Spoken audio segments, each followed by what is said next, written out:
5, 4, 3. Oh, hello. Alrighty. Well, we're gonna go ahead and wait a few seconds just to let some folks filter in. Wow, Dan, the background you made looks phenomenal. That's amazing. It looks so good. Alrighty. Just gonna hang out here while we get some friendly folks here in the chat.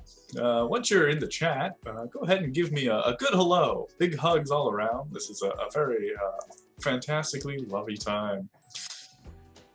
Alrighty. I'm very excited. We have a lot of fun planned tonight. So much joy is going to be had. We're going to learn so much about each other.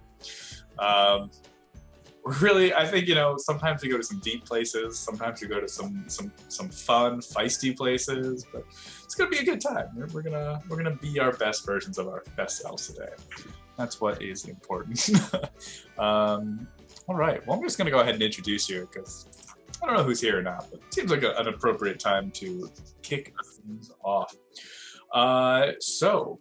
Hello, Carbonated Milk. Glad to see you. We're going to be playing the Newlywed game. Glad to have you. And welcome everyone else as well. Sean and Andy show, thank you for being here.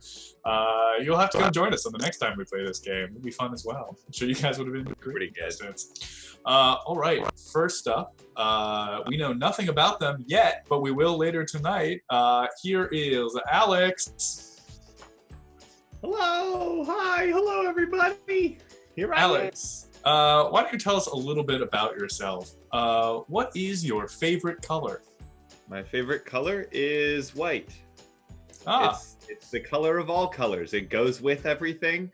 It's all of the colors of the light spectrum, the visible light spectrum, the ones that our eyes can see put together. And it's just, it's a fun one all around. That is great. Thank you so much for being here today, Alex. Next up, we have Steve. Oh. Hello, Steve. Welcome. Thank you for being here today. Glad we could get you out here. Tell us, Steve, who is your favorite sports figure? My favorite sports figure has to be Dick Butkus. Dick Butkus. And what did Dick Butkus play in? He was a football player. Oh, fascinating. Thank you, Steve. Next up, we have the wonderful Max. Hello, everyone. Hello, Max. Thank you for being here.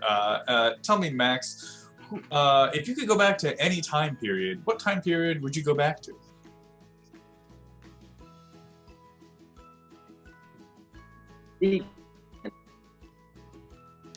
That's a good one. My favorite too. Max, are you hanging in there? Well, while we're waiting for Max to come back to this time period, why don't we go and introduce our final guest for tonight, Dan. Hello! Hello. My name is... Oh, he's answering. Oh no, it's Killbot. He's making robot noises. Dan, tell me, what is your favorite breakfast cereal? My favorite breakfast cereal is Crispix. I really like Crispix. I think they're great. I think more people should eat Crispix, and I should stop being made fun of. Well, Kellogg's is listening. But that is all of our fun guests for tonight. But we have to play a game yet, don't we all? So what we're going to need to get started from the chat is we're going to need to decide who will be the two pairs for tonight, the couples, if you will. So go ahead and in chat, put two names together. You have in order, you have Steve, Dan, Max, and Alex. So go ahead and decide which two pairings you want, and those will be our two pairings for tonight's game. Once we start to see some of those in chat, we can go ahead and start to play the game in earnest, and I can start to explain the rules. Okay. Those are some good ones. Thank you, Shane. Hello, live. Yeah, you're good. What's happening to Max? Am I alive? Yep. Yep. Oh, well, Max. we've seen Shane's pairings. Are there any other pairings that would like to be entered? Not that these are bad. I'm just looking for a little variety.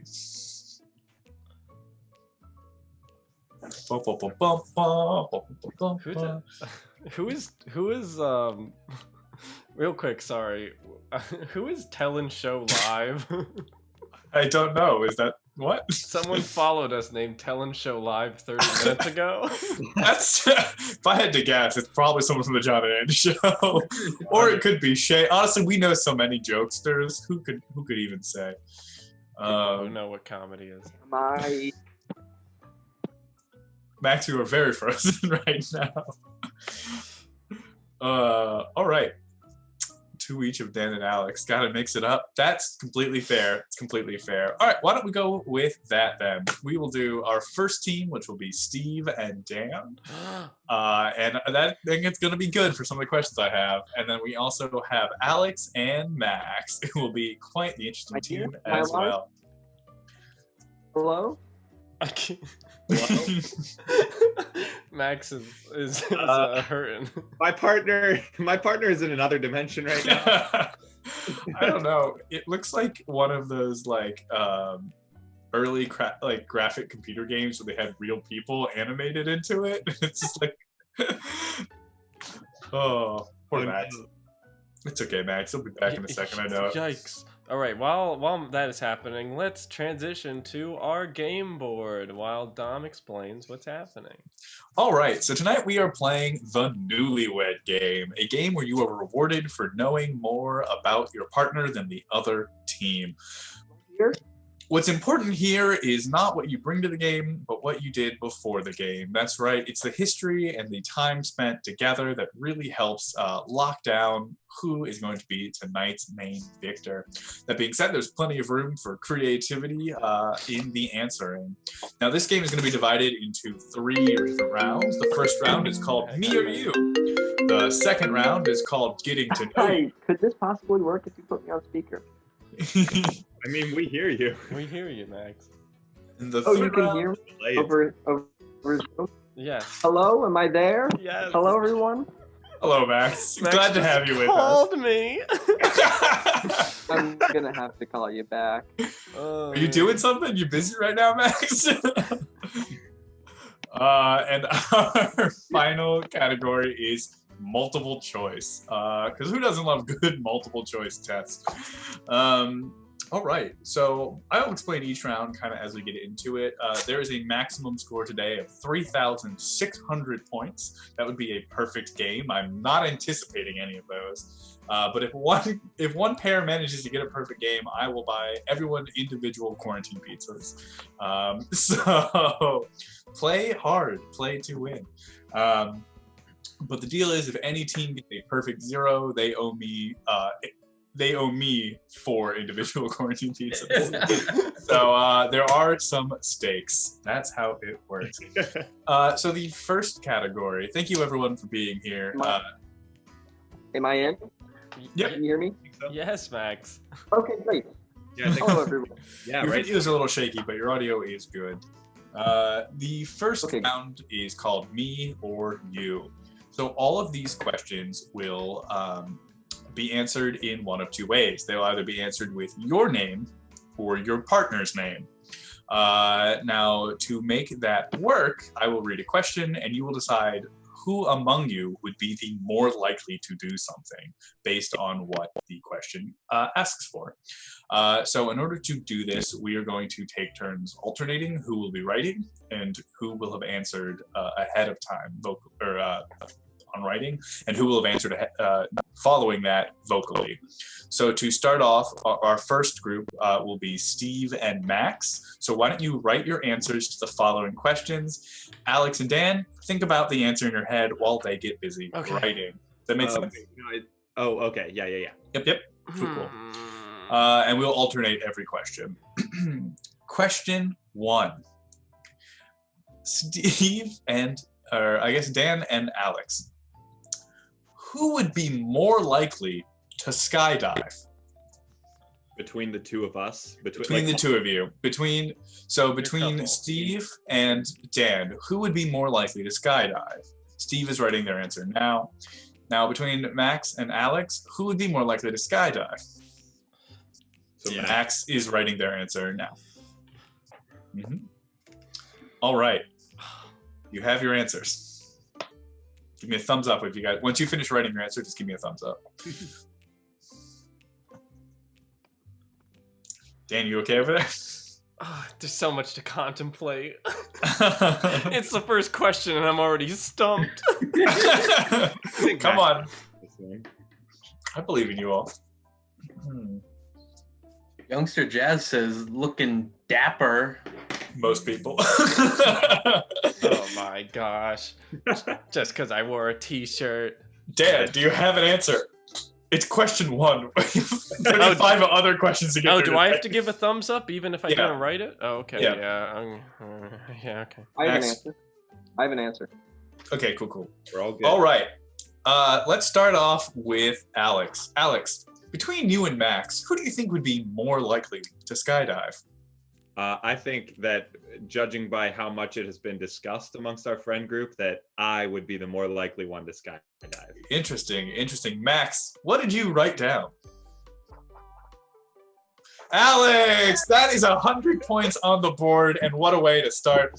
That gives you one question closer to a pizza party. You had me worried for a second there, Max. That was a good one. Daniel, Okay. between you and Steve, who would be more likely to jump out of a plane? All right. This is hard. I have a lot of faith in Steve and little faith in myself. So I'm going to say that Steve would be the one to jump out of then skydive first. Steve, would you jump out of a plane? I said yes. Good job! 100 points all around, Oh. and that is good. Congratulations. No one owes me a pizza party anymore. Well, the game is tied as we move now into our second question. So just to reiterate, Alex and Dan, you will be writing this time. Got it? Okay. Who between the two of you is the better cook? Which one of you is more dexterous in the kitchen? Who knows how to make a good meal and then enjoy that meal? That is cooking. Pretty basic human activity. Shane, we are looking at chat. Don't try to give us hints. All right, we got a thumbs up from Alex. How we doing, rest board? Thumbs up all around. Steve, you good? Isn't Dan writing it down? Yep. I want a thumbs up from everyone once you've got your answer. Okay, yeah. Cool. Alrighty. So why don't we start in reverse this time? Steve, who's the better cook, you or Dan? Considering I steal recipes from HelloFresh to cook them, I'm gonna say me. All right, Steve. Dan, do you agree? Is Steve a better cook than you? Hell yeah! Yeah! Congratulations. Is it backwards? Yeah, it is. I'll fix it. Phenomenal. Alrighty, Max. One more question away from not having to cook. True. Max, are you a better cook than Alex? Now, this is tough. I know you both fancy yourselves pretty good in the kitchen. Max? See, I don't want to step on any toes here, but being vegan, you have to get creative. And in that creativity, you learn a lot of tricks. I'm going to venture and say that I'm the better cook. Alex, how do you feel about that? I think that everything that Max just said makes total sense. Hey! Good job! Cheetos. Wow, it's getting hot in here. It's not because I'm in a full suit in my room. Hey, I do not burn water. I know how to make some fire spaghetti that is not on fire, not to clarify. No burnt spaghetti. Perfect. Moving into question 3, and this will alternate again. Who was cooler in high school? Oh, Okay, Max, you're writing, right? Yep. It's So Max. so Max and Steve will be writing. See, the questions do get harder. At first, they're a little bit more fluffy, but then we start to get into some heady places. Who do you think was cooler in high school? The correct answer was no one, but it's all right. We got 2 thumbs up. Writers, how are we doing? That's not fair. We're all still in high school because we're 16. All right. Stop. Canonically, you're even 17, so I don't want to hear it from you, mister. That's true. Oh, awesome. All right, everyone good? Yep. Cool. All right, Alex. Who do you think was cooler in high school? You or Max? I will admit, I don't know too much about Max's high school past. I can't really remember it coming up in conversation too much. But I do know that from what I've talked about myself, I was not that cool. I blended in a lot, so I'm going to go with Max. Interesting. Max, do you think you were cool in high school? I don't. Oh! What was high school Max like? Maybe we can now learn what high school Max was like. I don't think I had a personality at all, which is a good start to being cool. But the thing is I think I was just a boring person and didn't really do too much. Didn't do enough things to be cool. That's fair. All right, let's move on to our second group. Sorry, just want to double check. They did not get that right? They did not get that right. Okay. Just no pizza party for them. No No pizza party for you all. Let's move into It'll be a pizza party if you get perfect answers. yeah. Oh no! No pizza party. Oh. Dan, who do you think was cooler in high school, you or Steve? Okay, I was in middle popular ground. Okay. And I don't know, It's 50-50. I did theater, and that's lame, but in your own theater bubble it's cool, and I got a superlative as most artistic, not creative, just artistic. So I'm gonna go with me. All right, Dan. Steve, you also did theater in high school. Who do you think was more cool? You or Daniel? Well, Dan, I've only got one thing to say, and that is, I got 2 superlatives. Oh! People just sign up a little higher, but Damn. You hold it stop. Sorry, if I Wow. hold my sign up too high, I disappear. That's why I was holding it low. You got to write on the upper half of your sign. Wow. I feel like we're learning a lot Dang, about well, each we all other lost today. our pizza parties. No pizza party. Who knows? Maybe No there'll be pizza party. maybe there'll be an opportunity. I have been to 7 proms too. I forgot Dan about did that. go to Dan has been to the most proms. That's true. Moving on Is this to backwards? nope. Oh, that's correct. The only one forwards? that's Okay. is Dan. Because he's the one. I genuinely have no idea how to switch it, so we're gonna deal with it. I'm That's gonna fine. write backwards is what's gonna happen. Moving on to question number 4. Who would most likely get into a physical fight? Whose turn is it to write? It is Dan and Alex's turn. Can you define get into a physical fight? What is there to define about that? Can I have its country of origin? America. No, to get into a physical fight mean find themselves in an altercation of fisticuffs. Did that clarify things for you? Yes, it did. Okay. Writers, are you good? No, I have to figure out how to write names backwards. When it comes down to it, this is just a bunch of cool-ish theater kids doing improv each week. I actually was not. I think I was the only one here. Or Max, did you do theater in high school?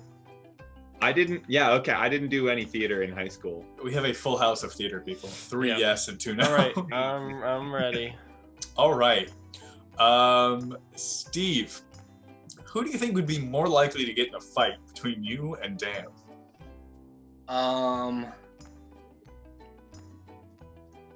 I'm just gonna say that I think Dan avoids conflict better than me.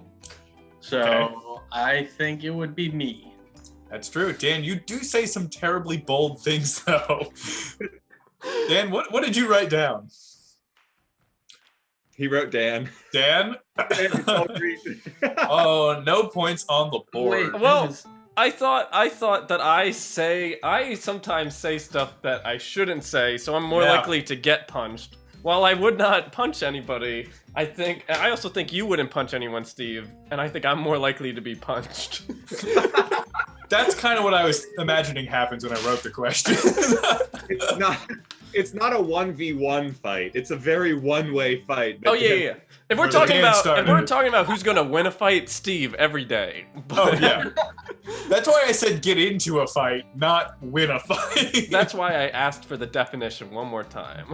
All right, now let's kick it over to the other team with a chance to break into the lead. I believe, Max, who do you think would be more likely to get into a fight? Well, there's one situation that I'm thinking of in particular that makes me think that Alex is more likely to get into a fight. I know the situation you're talking about. Alex, were you My also bike. thinking of this situation? Does it involve my bike? Yes, it does. Your bike and a 14-year-old.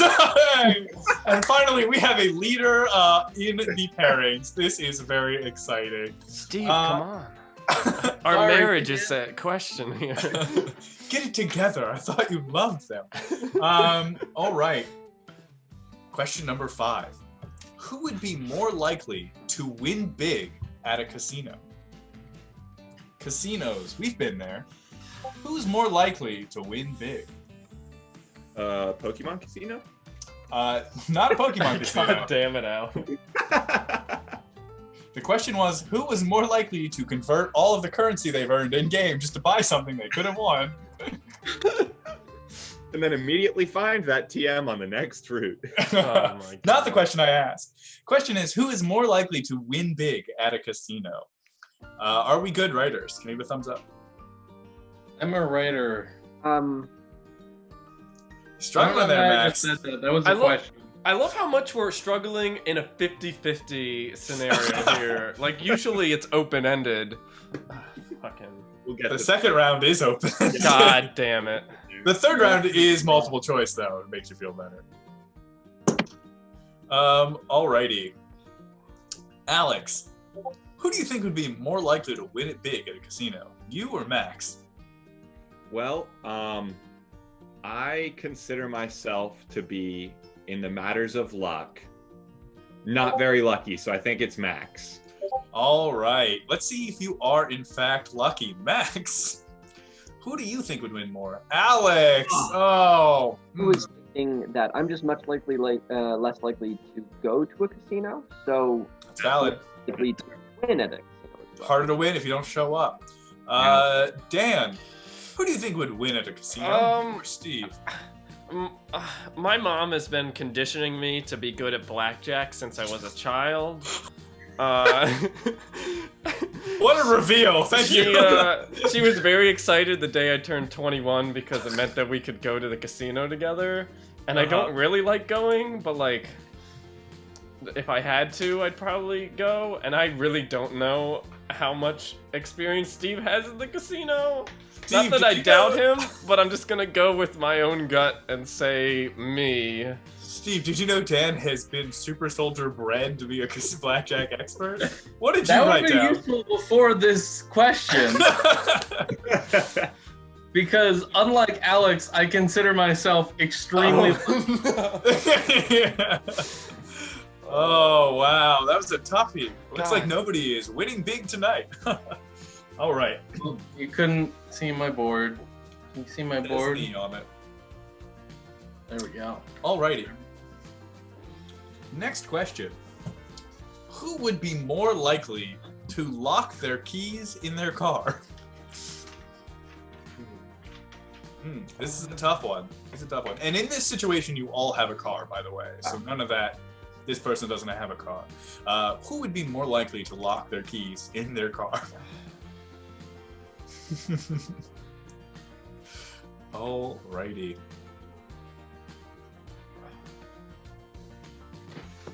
Have any of you? Oh, never mind. Steve, who do you think would be more likely to lock their keys in the car? You or Dan? Not that I doubt Dan, it's just that every time we pick ourselves, we get it wrong. So I'm gonna go with Dan. Dan, have you ever locked your keys in the car before? No, I haven't. So I was maybe Steve did it once, so I went with Steve. Oh, Can't But see it's- it. God you damn can't it. see it, but alrighty. Hold it below your head, Dan. Below There my you go. head? There we Oh, Pull it up on your phone. Yeah. It thinks it's part of me. Well, no points, and we are running out of questions in this first round I wasn't here. trying to metagame too much, Steve. I'm sorry, Dan. I Max, can't remember doing that. now, you don't own a car, do you, Max? That's correct. I see. Do you think you would lock your keys in the metaphorical car you don't own? I do it sometimes to my apartment, so I'm willing to say yes, I would. Alrighty, Alex. Would you lock your keys in your car, or is that a Max move for sure? I've done it before. Oh! So we have team never key lock and team always key lock. Oh my god. Wow, the split here is palpable. But this just proves that we were made for each other. Yeah. And I thought they said opposites attract. Alrighty. Who is most likely to one day have a dramatic makeover? Yeah, these are some good questions. They show up out of the blue. All of a sudden they come in, new hair, new look, new clothes, new them. Who's more likely to find themselves in that scenario? Who's more tried and tested? Same old, same old. I'm confident in my answer for this one. This is good. I like to hear it. Alrighty. Alex, why don't you go ahead and go first? Who's coming in with a Can you say it makeover? one more time? Who is more likely to come in with a dramatic makeover? Also, I just want to justify my honor real quick. Shane is telling a story in the chat where he says that I forgot the keys, but it wasn't me. It was our other roommate, Shane. I've never forgotten keys. Anytime I've ever forgotten keys, it's immediately as soon as I've locked the door to my apartment. It's always like I shut the door and then just go. There was a time when I was living in dorms. We lived on the top floor, and basically my bedroom overlooked the walkway to like the main entrance of the dorm. So there was one time that I forgot my keys and ID and stuff up in my dorm, and I didn't want to go all the way back upstairs to get them. So I called my roommate and had him throw them out the window for me. And I actually did that a couple of times. Nice. So. Consistency. That's the real key. All right. Alex, between you and Max, who would come in one day with a dramatic makeover? So my reasoning is that I think Max has been working a long time to get the great look that he has now. It's true. And I think that, he wouldn't necessarily just drastically change all that. But I have actually been considering going through dramatic makeover. So I'm going to go with me. Max, how do you feel about that? We're a couple of me's. Oh, two Oh, fashionistas my. out on the scene. But that's okay. You do have the lead. Dan, makeover, yay or nay? Okay, Steve and I both have we just have our one look that we sort of never change. But because I did recently do this 2 weeks ago, I think I'm going to vote for myself. All right. So you're saying you'd both do it, but you did it more recently. Steve, how do we feel about that? I feel like Dan shaved his head. Yay! Heyo! You have to hold it underneath you. It's the only way to... Yeah. There it is. Yeah, because it reads this as a different area. Okay, whatever. Good job! So now we're Yeah. back to a tied score, alrighty, and we will move on to question number 8. Who would be more likely to win the Nobel Peace Prize? Now, I won't tell you what for, but which one of you is more likely to win it?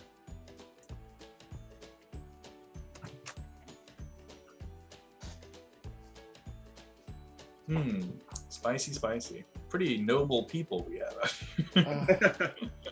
Pretty Nobel people we have here. A lot of humanitarians in this stream tonight. Anyone in chat, have you ever won a Nobel Peace Prize before? Tell us what for. Alrighty. Steve, who do you think would win the Nobel Peace Prize? You or Dan? I sit at my computer all day. Meanwhile, Dan is out there doing work and making films. And I feel like if you're gonna win a peace prize, it's probably gonna be from some kind of media that you get out there. So I'm gonna choose Dan. That's true. Dan, it worked for Al Gore. Will it work for you? I think it will. Yeah. Good job, Daniel. I just want to say, Steve and I both do great work. It's just, I don't know. He had the logic there, you know, more just random. Just a little more visual people do sometimes. Dumb stuff, yeah. That's fine. Max, would you win a Nobel Peace Prize? Let's be honest here. I'm a vegan. I'm already more peaceful. It would. Max as well? All right. That's that vegan mojo at its best. All right, next question. Who would be more likely to pose for Playboy magazine? I told you there's going to be some spicy questions in here. What? Which one of you would pose for Playboy magazine in a tell-all, good storied article? That's right, carbonated milk, spicy. You put the two pretty boys on the same team. It would have been easy if you split them up. Yeah, Dan, we are the two pretty boys. Yeah, you're right.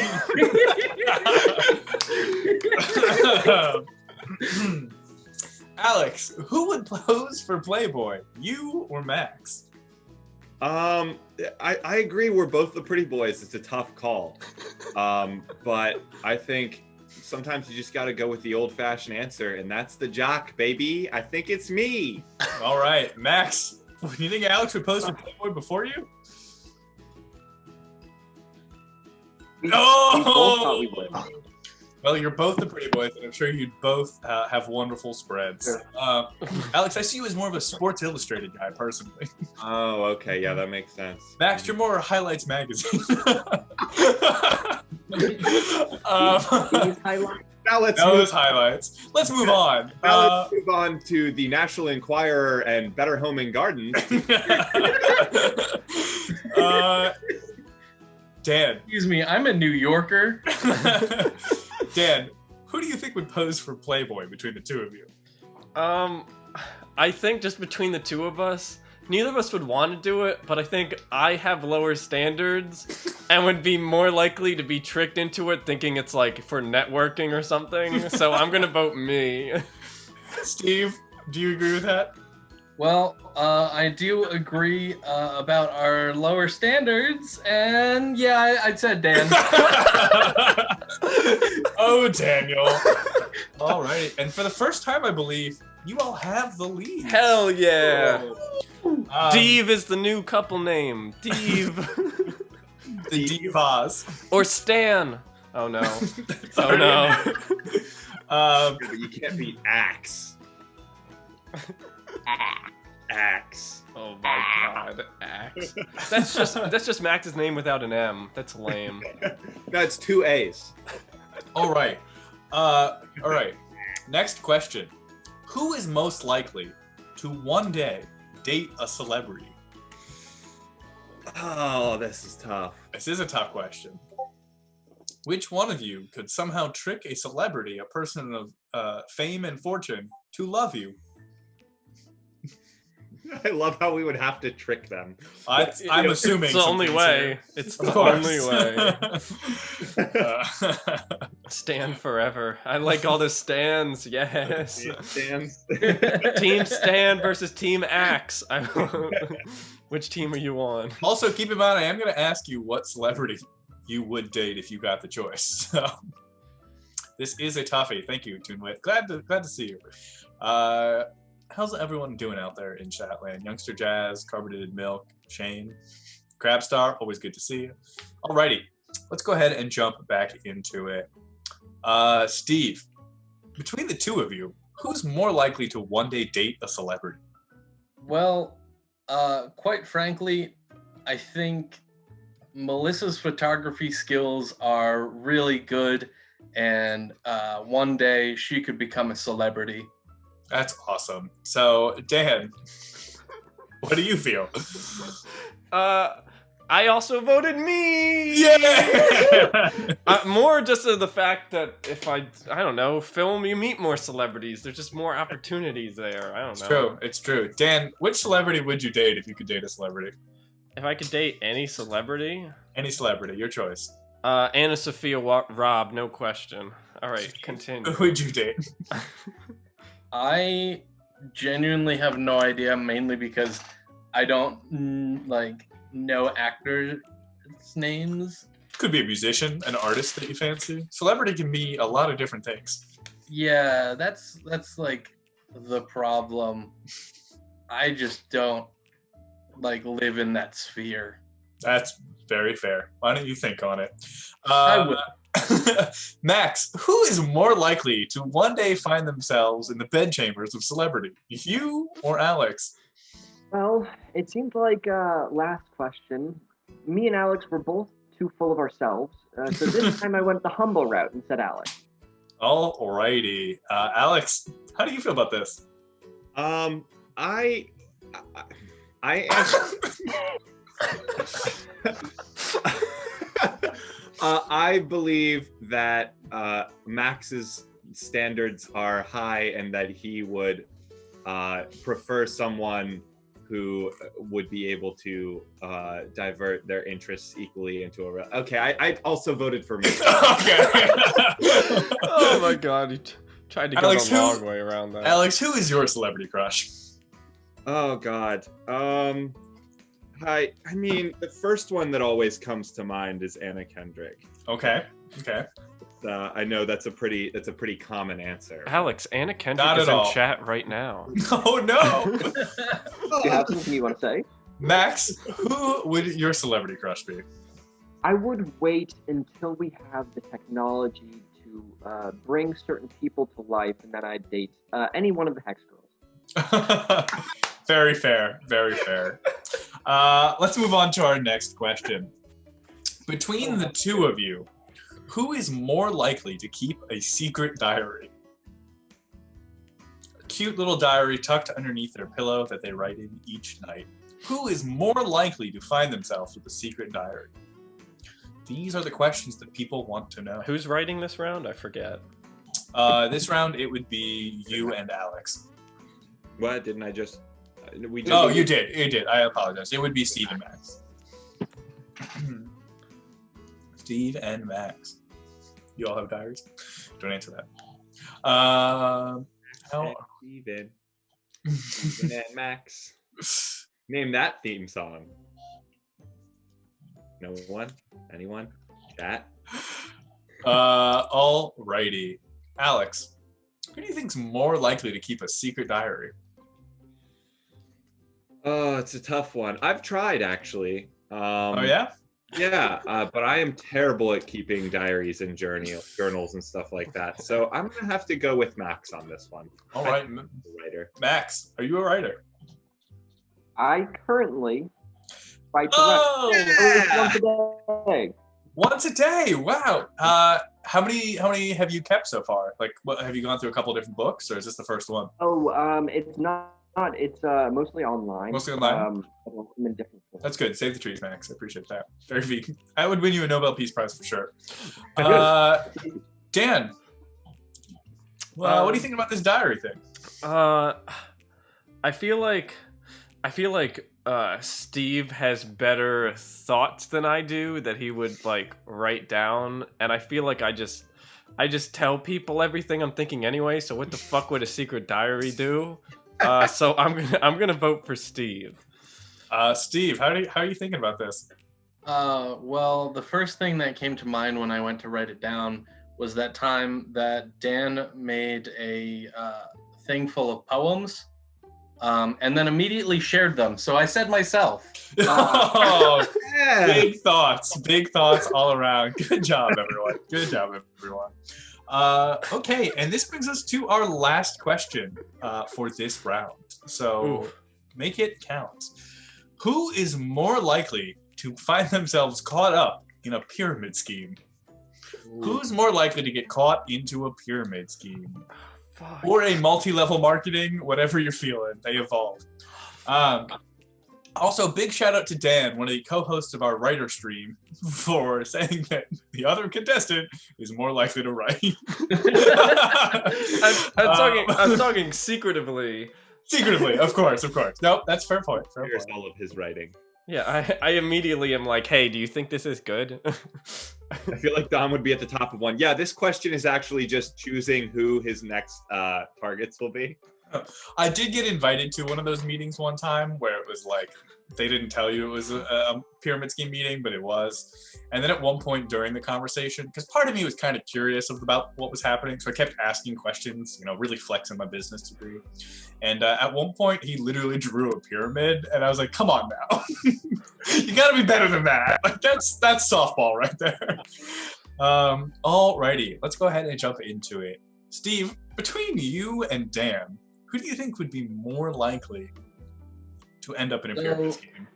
My thought is that my sister currently sells Arbonne Oh no.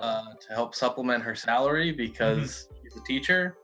And the first thing I asked was, is this a pyramid scheme? So I'm going to say Dan.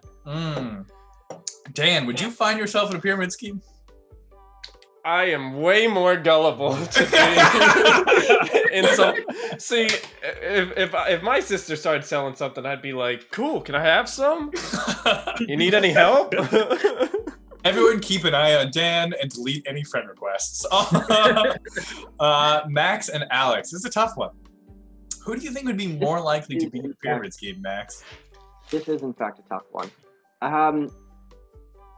I am really split on this one, but I think I just have to go off of who will probably have a more stable financial situation, and I think that's Alex, so I'm going to choose me for the person who would get into a pyramid scheme. Oh, that's very smart, very smart. Alex, how do you feel about that? My initial answer was actually Dan.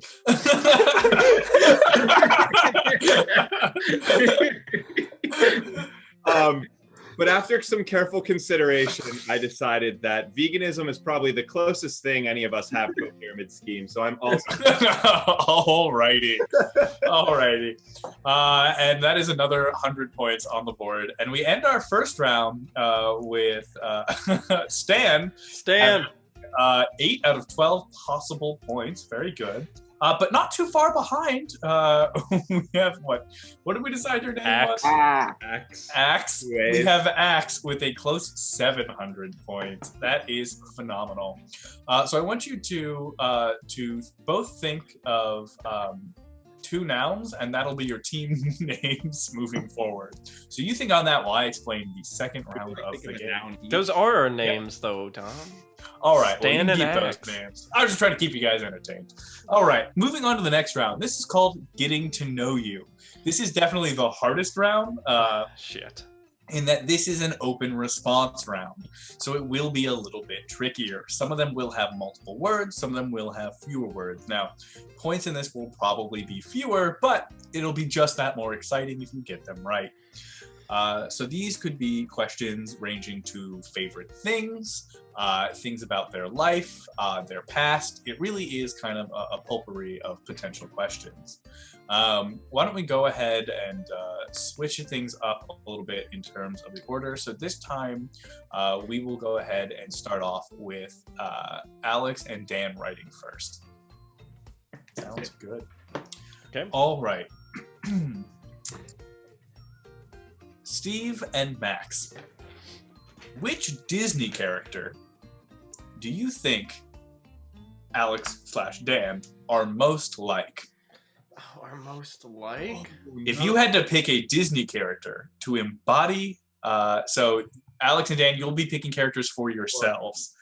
Yeah. So a little bit trickier this round. Can you define Disney character? Any character that is owned and licensed by Disney, excluding the Star Wars and Marvel universes. Okay. So that does mean Pixar is good, Disney Animation Studios is fine, live action Disney is okay as well. But I had you with the Marvel. But no Marvel and no Star Wars. Spider-Man. And for the sake of this, anything acquired by Fox is also now considered not in the category. So no Swamp Things. Actually, I think that's Universal. No, Fox owns Swamp Thing, but Universal owns every other classic monster. That's what it is. Yeah, this is a toughie. Isn't Swamp Thing a DC character? You are right. So Warner Brothers has it. Good job, Max. No points, but good job, Ah, Max. dude. Thing for both. Are there multiple Swamp Things? Interesting. I think there is some kind of a Swamp Thing that Marvel/Fox also owns. Writers, do you have your questions locked in? No. No. All right, well, get those written down. I'm trying to also There's write just it so many backwards. characters. I know it's I mean, these questions are going to be hard. These are going to be hard questions. It's not even like narrowed down to like princesses or anything. It's just any character. Yep. Any Disney character. Because the problem with princesses is that there's a really strict list of what is and isn't a princess, I learned out. And if someone had picked something that wasn't a princess, then it would have been a big to-do. And also, there are some princesses that actually, for some reason, don't count. Like, officially, I think Elsa is not allowed to be a princess because she's a queen. And also, there's, like, other regulations she doesn't meet. Also, there's people who should be, who are princesses, who still don't count for some reason, like the princess from Atlantis. She's not considered a princess, even though she is literally definitionally a princess. I somehow managed to write that backwards, so I'm ready. All Right. I'm ready, I guess. Steve, You really had to start with me. what Disney character do you think most embodies Dan? I'm gonna say Rabbit from Winnie the Pooh. Rabbit from Winnie the That's a Pooh. good one. Interesting That's good. choice. That's not bad. Dan, I'm sure you have that written down, but why don't you just go ahead and just show the audience? Hercules. Hercules.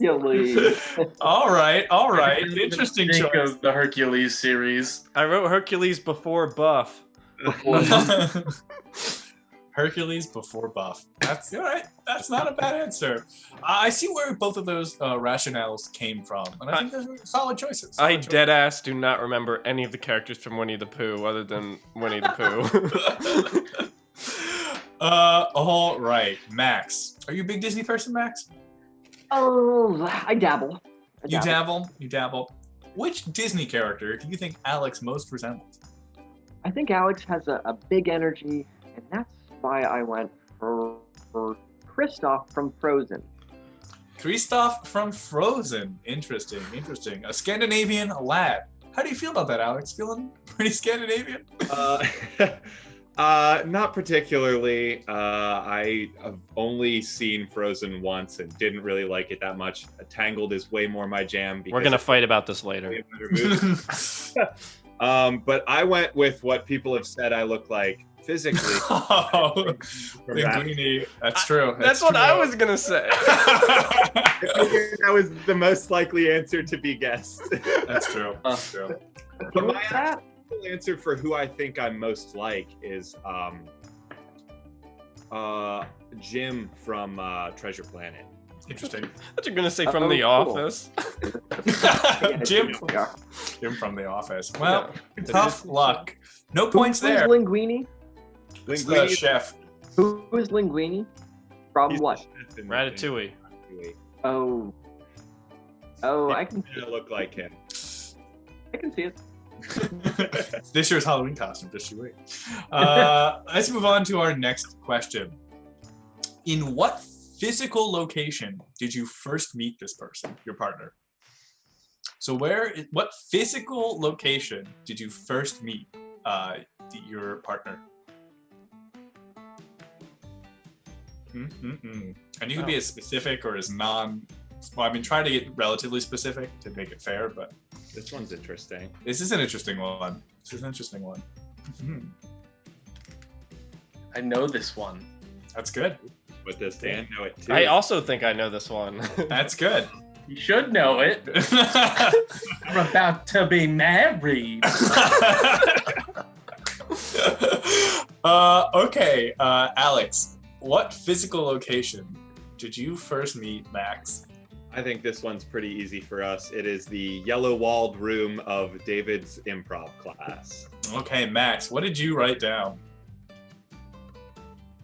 College improv class. That is correct. You met a more aggressive yellow than that room. It is a very yellow room. Fun fact, that's where we used to practice, because I used to convince David to let us stay there against Drexel's wishes. Great times. All right, Dan, do you know where you first met Steve? I do. I was interviewing him for a documentary I was doing on the musical he was in, and we were at the Black Box Theater that show was being held on. That's Steve, is that correct? Dan, I just want to say that your memory is terrible. It wasn't a musical. Oh! Oh, It whatever. was just a play. But A yeah, Halloween show, right?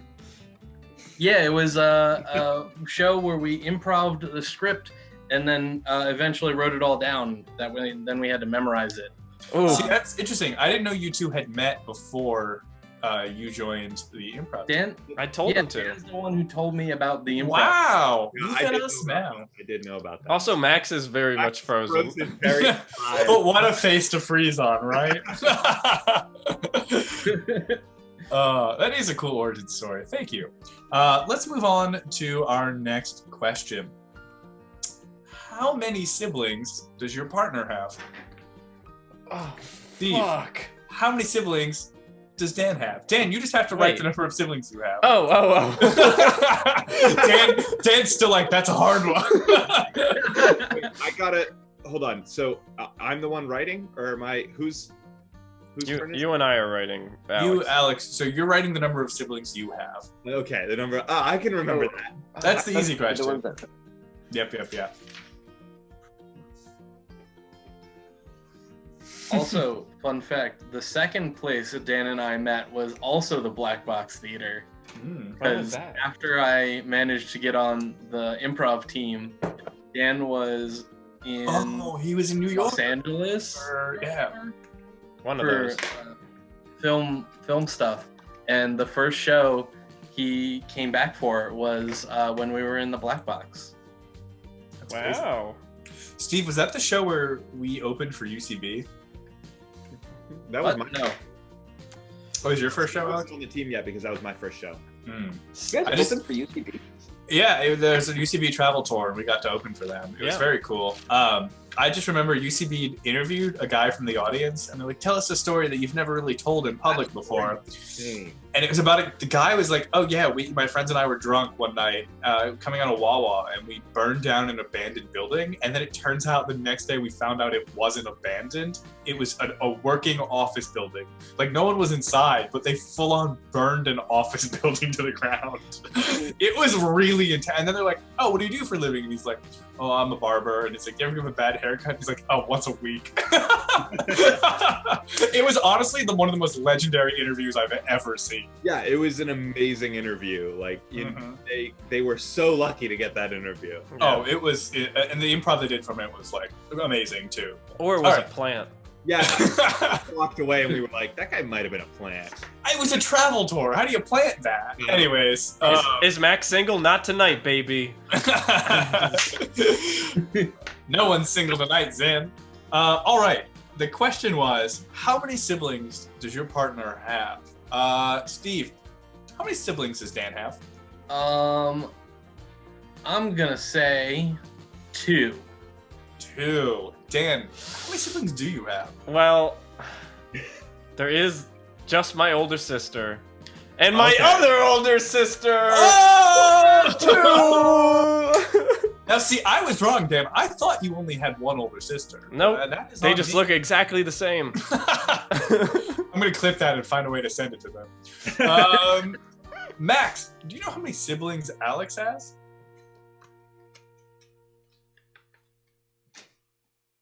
I do not. Oh, I'm gonna guess 1. 1. Alex, now you are an older sibling, is that correct? I am the oldest. Yeah. Older of how many, though? I'm older of, well, I have a younger sister, and that's it! Yes, points on the board. Very exciting. I don't know why I thought you had 3 siblings, Alex. What? I have 3 cousins that are all very much like siblings. Mm-hmm. So my answer could have been 1 or 4, depending on what Max said. Mm-hmm. And you would have changed it depending on what he said. I just guessed the amount of siblings that I had, so. There you go. There you go. Alrighty, let's move on to our next question. A little bit trickier. Wait, I want to know how many siblings Steve and Max have. Steve? Well, I Steve just just said. told us he has 2. He has 2. Steve, where do you fall in the order? I have Same exact as Dan. I have 2 older sisters. All right. And Max? Steve and I are the same I have person. 3 older siblings. 3 older siblings? Awesome. Mm-hmm. Now we know. Now we know. And I am the oldest of 3 siblings as well. So I have 2 younger sisters as well. Alrighty then. Let's move on to our next question. Alex, if Max had a catchphrase, what would it be? Dan, if Steve had a catchphrase, what would it be? Like I said, this round is much, much harder. Are you kidding me? How many What? siblings do you have What? versus what is their fictional catchphrase? This is why both teams have to have every question, because I didn't feel like balancing the game. Fair enough. Because imagine if I had given the sibling question to one team and then followed it up with this for the other. It's in the street. Riots in the street. All right. Think long and hard about fictional catchphrases. Chat, do any of you in the chat land have fictional catchphrases? Yeah. Or real catchphrases. Or real catchphrases? Could be catchphrases you actually say. For a long time, my catchphrase was, I don't make the rules, I just make the rules. And then it evolved into, hey, everyone's entitled to be wrong. And now I'm kind of in between catchphrases. So if you got a new one, I'll take it. I do have things that I say every once in a while, but I can't say them on command. They just become a natural reaction. Like, That's fine. I can't really think of them offhand. I just say them in the moment. But there are some that I say some people all the time. Anytime someone does something dumb, I'm just like, some people. Well, people, can't live with them, can't legally kill them. That's the way it goes. Max, Steve, can I get a thumbs up if you guys are ready to rock and roll? I drew a picture too. Oh, Wow. Oh, jeez. Wow. Okay. Alex, Me? what is Max's fictional catchphrase? Well, I think there's really only one go-to answer that I could feel confident in saying, and that is, I'm vegan. I'm vegan. Max, how do we feel about that? Is that your roaring catchphrase? Could I hear it one more time? It cut out for a second. I believe your catchphrase, if you were to have one, or maybe if you do have one, is I'm vegan. Max? Get that time? There's not a lot of things about me. I went for one of them, Okay. and it's this! You're frozen, so I don't know if I got it Oh, right, but I'm am I a robot? Your voice I did. No, you're just frozen. Why don't you go ahead and say it out loud? Oh, it's I'm vegan. I said Hey! What's it say? I'm vegan! Wow! Oh my wow. god. Yeah. Got it exactly on. That is impressive. Team X. Does that literally does that count as a catchphrase though, or a collective rally cry of a people? Who's to say? Know All your right. bit. And commit to it. Dan, Okay, I have what to. is Steve's catchphrase? I'm going off of a similar logic here. I think something that Steve would be proud to say at any moment, at any time. Final answer is, I love frogs. I love frogs. Not a bad choice. Steve, do you love frogs? I mean, he got as close as you can get, but I said, have you seen my frog? Oh, I felt that was a bit more catchphrasey.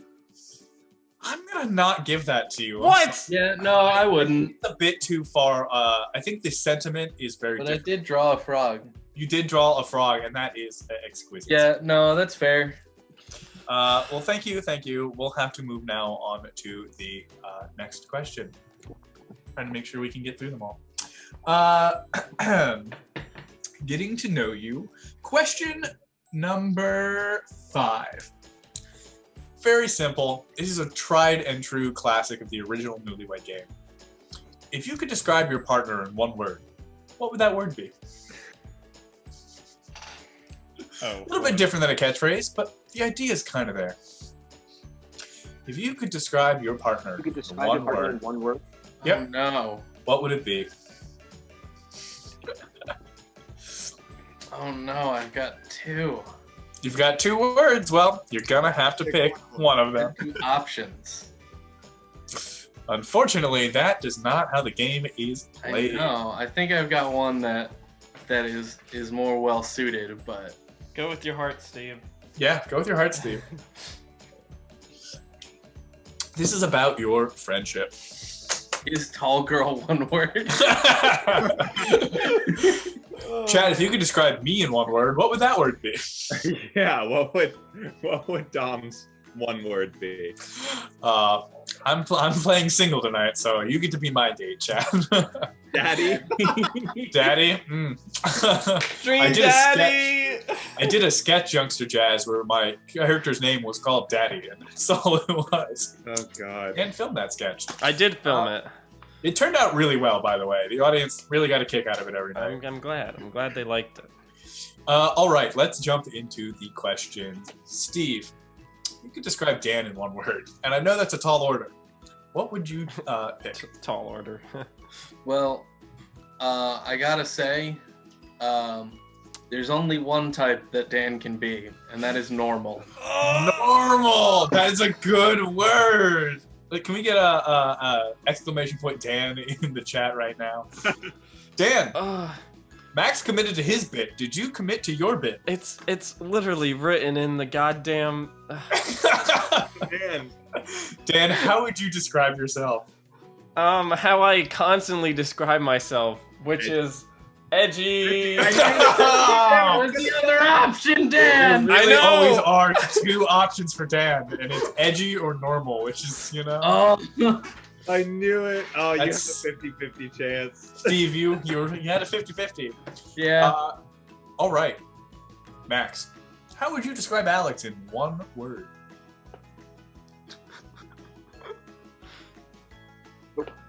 Hello. Hello. Well, it seems like the 4 of us each have 1 bit each, just about. Dan, unfortunately, has maybe 1.5, but I know Alex as well, and that's tall. It's true. Alex, how would you describe yourself? All right. And with a standing ovation at that. No. And once again, Axe has taken the lead. No! Yeah, Team X. His word should have been Ohio. Literally, you said we all have a bit, and I was like, oh, he's gonna say Ohio. That's okay. We all have multiple bits. We're multi-dimensional comedians. Alrighty. Susan says time to kick. Thank you, Susan. And now Dan, I believe inspired by Susan, you've been participating in the 30-day song challenge. Is that correct? I have. I don't know if Susan saw it because I didn't tag her in it, but it was kind of a test of our friendship to see if she looks at my Instagram stories or not. But Well, thanks. Susan, let us know. But this next question is very on point to that. If you could describe your partner's theme song, what would you pick for them? What do you think your partner's theme song is? oh shit. Mm-hmm. Boy. I know, this is a toughie. So I got to pick Max's theme song. Yeah, Max and Steve are getting a theme song tonight. Chat, Sorry, once when again. you say What's that? describe the theme song, do you No, need just choose pick it. a song that would be our theme song, or Yep. describe the theme? No, just select one. Any song that currently exists that you think represents you enough to be your theme song. Mm-hmm. And while you're thinking on that, chat, what do you think my theme song would be? I would say I think my favorite song of all time, I don't know if it could be my theme song, but my favorite song of all time is a song called Overkill by Colin Hay. Now, there is a recording of it by Men at Work, but I think the individual solo song is a better version of the song. That's just what I'm talking about me. So go listen to a lot of Colin Hay. He's phenomenal. Okay. First got into Colin Hay by watching Scrubs. I'm only talking this much because I can tell that Alex and Dan are sweating a little bit over there. We're not allowed to use the internet, right? No. Damn Just it. know the song. It's a top of the mind kind I'm of game. sweating, and it's supposed to be about me. I know what my theme song would be, but I also know that no one would ever guess it. What, the That's not even Spider-Man mine. theme? No, Is it see, you that's wanna know what I about? probably would have said so that I could try to win points. But it's also not about my theme song. I have to guess what Max's theme song is.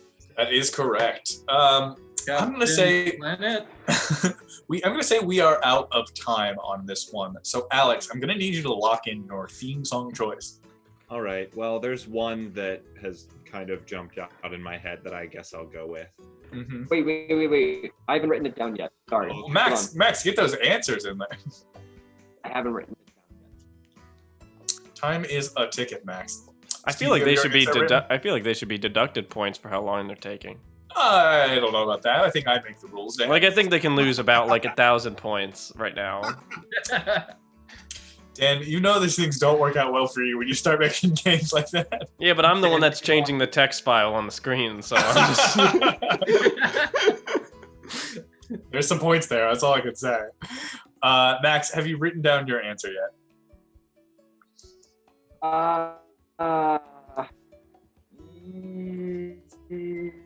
Yeah. I think he's frozen again. All right. No, I think he's stalling again. Alex.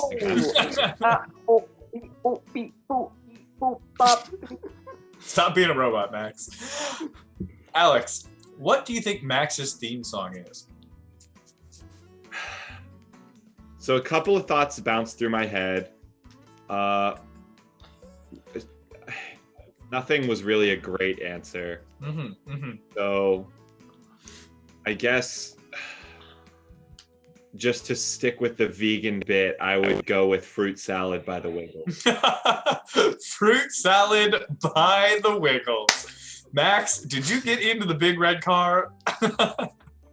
What did you Well, write down? we got our shirts, and we sure do like to wiggle.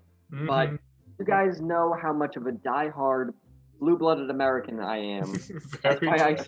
the national.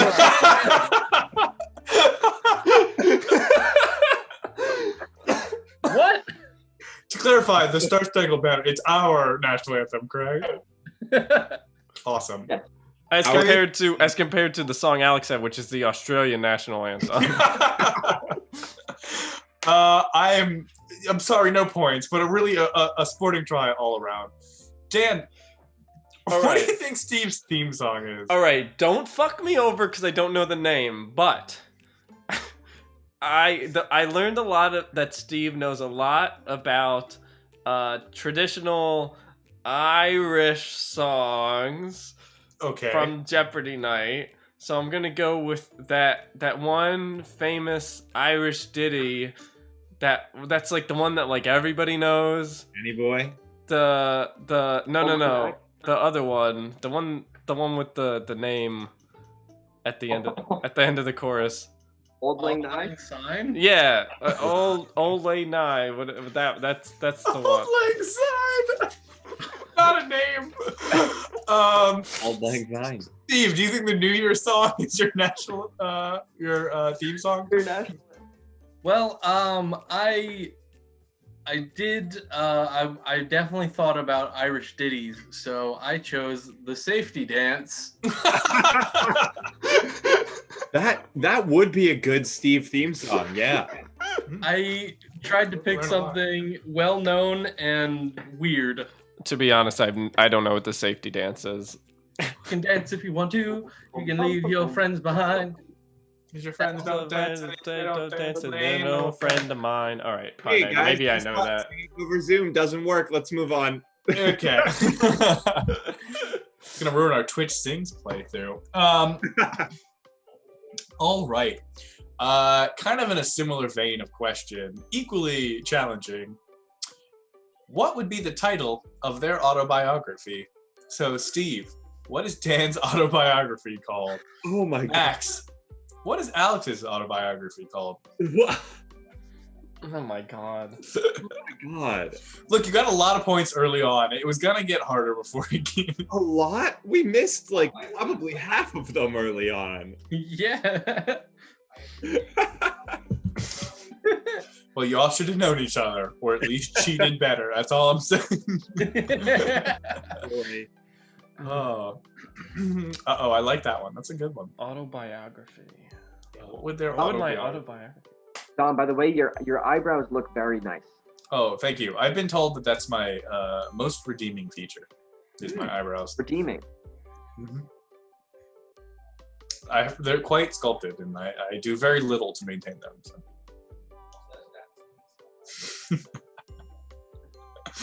Oh, good times.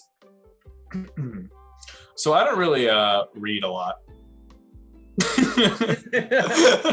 Just on principle of the matter. But I finally found someone who I feel like on some level I kind of relate to in my reasoning. They are, hold on while I look them up so I can give them proper credit. Hey, no internet. I can use the internet. I'm the host. The host with the most. Gosh, what is their name? Oh, Jaden Animations. Oh, Oh, yeah. I love Jane Animation. They released a video about why they don't like to read, and I very much relate to it. Now, I still have a couple different points, but a lot of the origin they had about why they hate reading, I very much agreed with. So go check that out if you want to know Bullet why points? reading is dumb. Can you give us the bullet? Bullet points is I like to, as closely as possible, understand the artist's intentions, and I just don't think, I think visual mediums do a better job of communicating that. 2, I think it's just boring, and 3, I don't know. I don't really have a third reason. Those are the 2 main reasons. Oh, and 3, I had to read a lot as a child, and I think that it kind of beat the fun of it out for me. Alrighty, back into it. I'm ready. What is the autobiography of Dan? Dan's autobiography is gonna be called. Put a lot of thought into this. Frame by frame. Oh, that is a good one. Because I wear Dan. glasses. Yep, that's it, Dan. That's the reason. So tell us, Four Eyes, why? I don't know. The only thing I could think of was like, well, if I'm writing my autobiography, I would like sign it at the end, right? So I would just name it Love Dan. And it could be a double entendre because it's like the sign at the end, or it's like a demand, you know? It's one or the other. Dan, I genuinely believe if you were to write an autobiography, you would call it Love Dan. Steve, your answer was good, but I believed Dan's answer. Yeah, no, I didn't. It was my heart wasn't in my answer. I just wanted to come up with a good book title. Max, what do you think Alex's autobiography would be called? Yes. Yes, is that your answer? I think it would play off of perhaps. Can you hear me? Yep. A man. Yep. Yes. That's it. No, I'm not going to commit to that. Yeah, I think it really sums up his life, and it would be titled "One Tall Ass Rico." One tall ass Rico. Alex, that's a pretty good title. You are the tallest of the taller Ricos. His autobiography is on Netflix. So, I do agree that one section of my autobiography would have been the shower thought that I shared with all of you, which is that I am most likely the tallest Talarico to have ever walked the earth. However, I actually have come up with a name for an autobiography were I ever to write one. Because it just seems like a good description of me. So my autobiography would be titled Nicheless. Because basically, Ooh, I like it. I don't fit into any niches, and I just kind of. This was especially my high school experience. He's not like other girls. Fit into. I'm not like the other girls, except for the tall girls. Except for the tall girls. Very much like them. Can't you say that makes you fit into your own niche? Ooh. Can you have a singular niche? I don't think that's how niches work. I don't know, it's a very zeitgeisty question. But we've got more questions to get to that I actually wrote down ahead of time. There we go.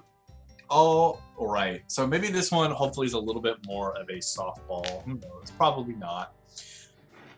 I mean, it'll probably be softer than autobiography title. What do you think your partner is most likely to end up in jail for? That's me, right? Yep. yeah. So why did Max get sent to jail? Why did Steve get sent to jail? And can we figure that out together?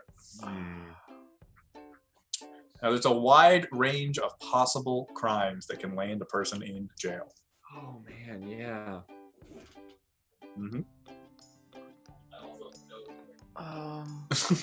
Who, while you're thinking of that, once somebody's written an answer, why don't you tell me who would write the foreword for your autobiography? If you could pick any person to write the foreword. We all choose you, Dom. That's what you want to hear. You don't want it to be me. Milk, get your fire alarm fixed. I have a name for my autobiography. It's one of those what? Carbonated milk. Her What was phone's going off again, so we're yelling. Sorry, Max. What were you saying? Go ahead. You were asking about our autobiography titles. I actually have thought of one as well. What Maybe is it's yours? one of those things that like people secretly have. It's like, do you ever have those bits that are like only have with yourself? They're like inside jokes, but you don't tell anybody else about it. Right. They're personal inside jokes. I know that, you know how people when they speak English they'll say or a lot. In French they say, I took French in high school, they say talk. Sometimes they'll go talk while they're speaking, and I just really liked that, so I tried to start doing it, but I kind of did like a joke to myself. Sure. And my autobiography would be called A Whole Lot of Talk. A whole lot of talk. It would be spelled Very T-O-C. funny. Very funny. But let's get to the question at hand now. Thank you for that anecdote, Max. Alex, what do you think Max is in jail for? Oh boy, that's tough to say. I don't think Max would go to jail for a lot. So I think it would have to be something non-violent. I think. Maybe something a little white collary. So So I think you would probably be in there for tax evasion.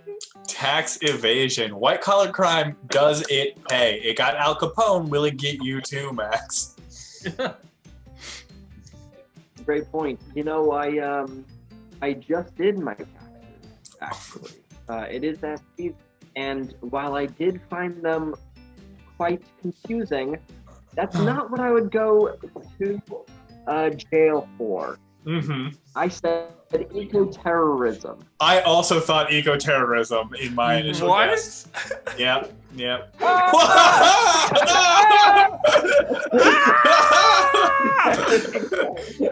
This is why we need eco-terrorism. Wow, that was the scariest thing I've ever seen. Jesus Christ. Now that is the look of an eco-terrorist. True. Dan, why do you think Steve's going to jail? You know, Steve's too nice to ever do anything on purpose. I feel like it's gotta be like accidentally hitting someone with his car. There is an exact crime for that. Yeah, there is. Do you know the name of it? It happens to be my favorite named crime. What, manslaughter? Vehicular manslaughter. Yeah, I'll go with vehicular manslaughter then. All right, Steve, did you write vehicular manslaughter? No, that is much better than what I wrote.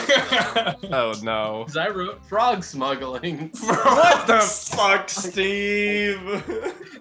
No, I appreciate the commitment to being an honest answer. Yeah. So that would have been like poaching. I would have given you if you had written poaching. Well, he's not killing them.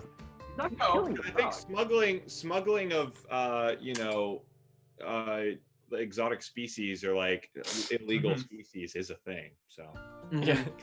I know, I think chat. it's I can't believe I didn't get that. I think it's technically called trafficking, but I didn't want to write Oh, that. that's fair, because that's a very different crime in the wrong context. Very fair. In the wrong context. All right, moving on to a new subject, something a little bit more cheery than crimes.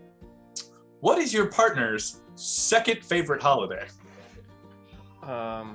What is your partner's second favorite holiday? What's my first favorite holiday? These are good questions to ask yourself. We all know Alex's is Halloween, so that's my first favorite. Yep. what is his second? And then Dan, once you figure out your first, you can go ahead and say that out loud just to make it fair. And then why don't we figure out what your second is? What is my favorite holiday? I guess Thanksgiving. Thanksgiving's my favorite. All right. So now armed with the knowledge of their favorite holidays, what do you think their second favorite holidays are?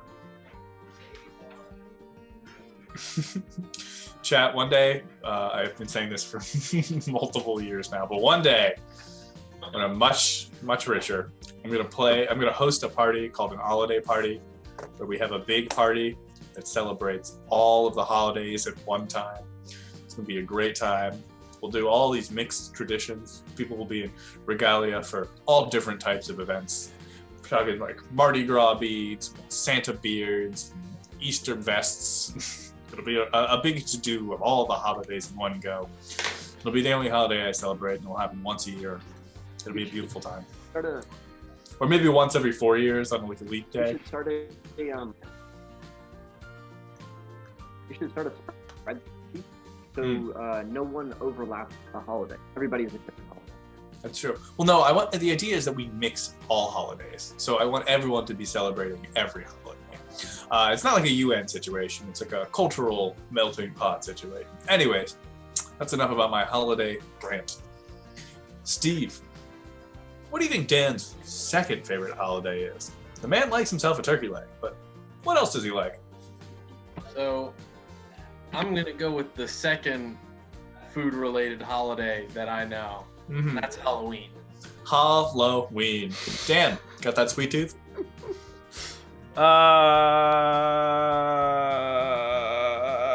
That Christmas? It's Christmas.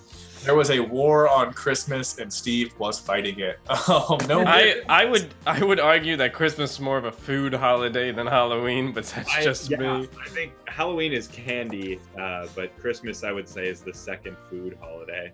I would Go terrorism. Yep, that is more. that's the holiday. That's my second favorite. Max, what do you think Alex's second favorite holiday is? So when you started saying this question, I thought I had a leg up because I knew that his favorite was Halloween, and then you had to go and make it fair. So I'm just gonna try and play it safe and just say Christmas. Christmas as well. Are you a fan of the white beard? Don't say Christmas. Thanksgiving. Wow, what a little swapperoo there. This is actually one of my least favorite holidays. It's true. It's true. It's a real nightmare for him. Yep. Around the Christmas time, you will often hear me complaining and antagonizing the holiday and the holiday spirit. Wasn't the Grinch also tall? Maybe Alex's catchphrase is "bah humbug." I do get called a Grinch a lot, and I take that as actually a sign of respect, because if you watch the Grinch, who's the bad guy here? It's society. It's not the Grinch. It's society. Those who's shunned him from society on a purely physical basis. No wonder he hates them all. He's totally founded in that hatred. All right. Looking at the time, next question. This is my personal favorite question of all the questions to question. What is your partner's most attractive flaw? Think about that. What is their most attractive flaw? It's both a brag and a diss at the same time. It's a real head scratcher. Chat, what do you think your most attractive flaws are? Could be physical, could be personal, could be spiritual. Who knows? What do you think our most attractive flaws are? For you and Dan? Yeah. Mm-hmm. Dan, I think your most attractive flaw is your eagerness. I think that you're an incredibly eager person, and I think that shows in a lot of the choices you make, and I think it also makes you one of the most endearing and genuinely honest people that I know. But why is that a flaw? Because I think it leads you into some situations that you could otherwise have very easily avoided. When have I ever done anything wrong? You're telling me Down Jersey wasn't perfect. Did I tell you that my mom and sister watched that? Oh no. They did. I don't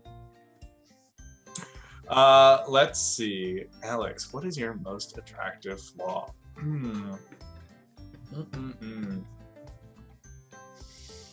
I think say before this starts, Dan, I'm sorry. Oh no. Oh no. Alex, I think your most attractive flaw is your self-awareness. I think that it gives you a good understanding of yourself, but I think that can be off-putting to some people, especially when you first meet them. But I do think it's an important skill to have, and it's one that ultimately will serve you well later in life. People are very confused by my first impressions a lot of times, yeah. Mm-hmm. All right, but it's not my opinions that matter. It's your opinions that matter. So go ahead, Dan, or go ahead, Alex, sorry. What do you think Max's most attractive flaw is? You know, that's a tough one. I'd have to say that his most attractive flaw would probably be, I'm struggling to find the word to describe it. Mm-hmm. His sort of emotional openness to people. His emotional vulnerability. Yeah, I think that Max is very endearingly open to people right off the bat, or, Mm-hmm. you know, gives people the benefit of the doubt a lot kind of attitude. And I think that is, you know, that could be difficult if someone is trying to take advantage of him. That's very fair. Max, what do you think your most attractive flaw is? So what I said was likability. Mm, I think I want people to like me a lot. interesting. So I'll make it so that people will want to like me. And I think that is definitely different from what Alex said. They are different. Both, I think, kind of in a very wheelhouse of approval, but very, very, very good answers all around. Genuinely, I appreciate the openness that both of you share.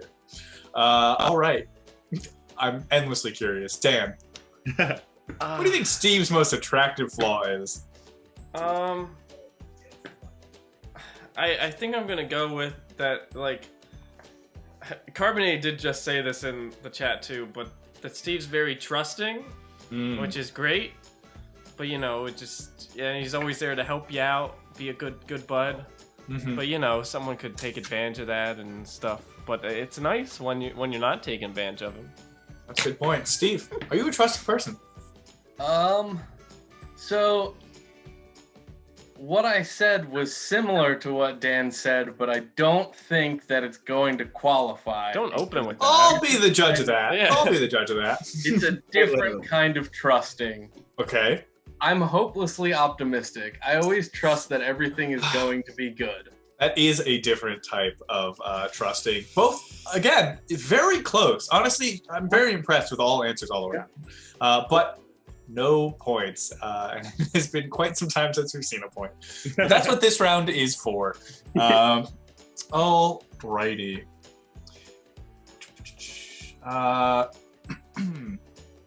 One second while I scroll up on my questions here.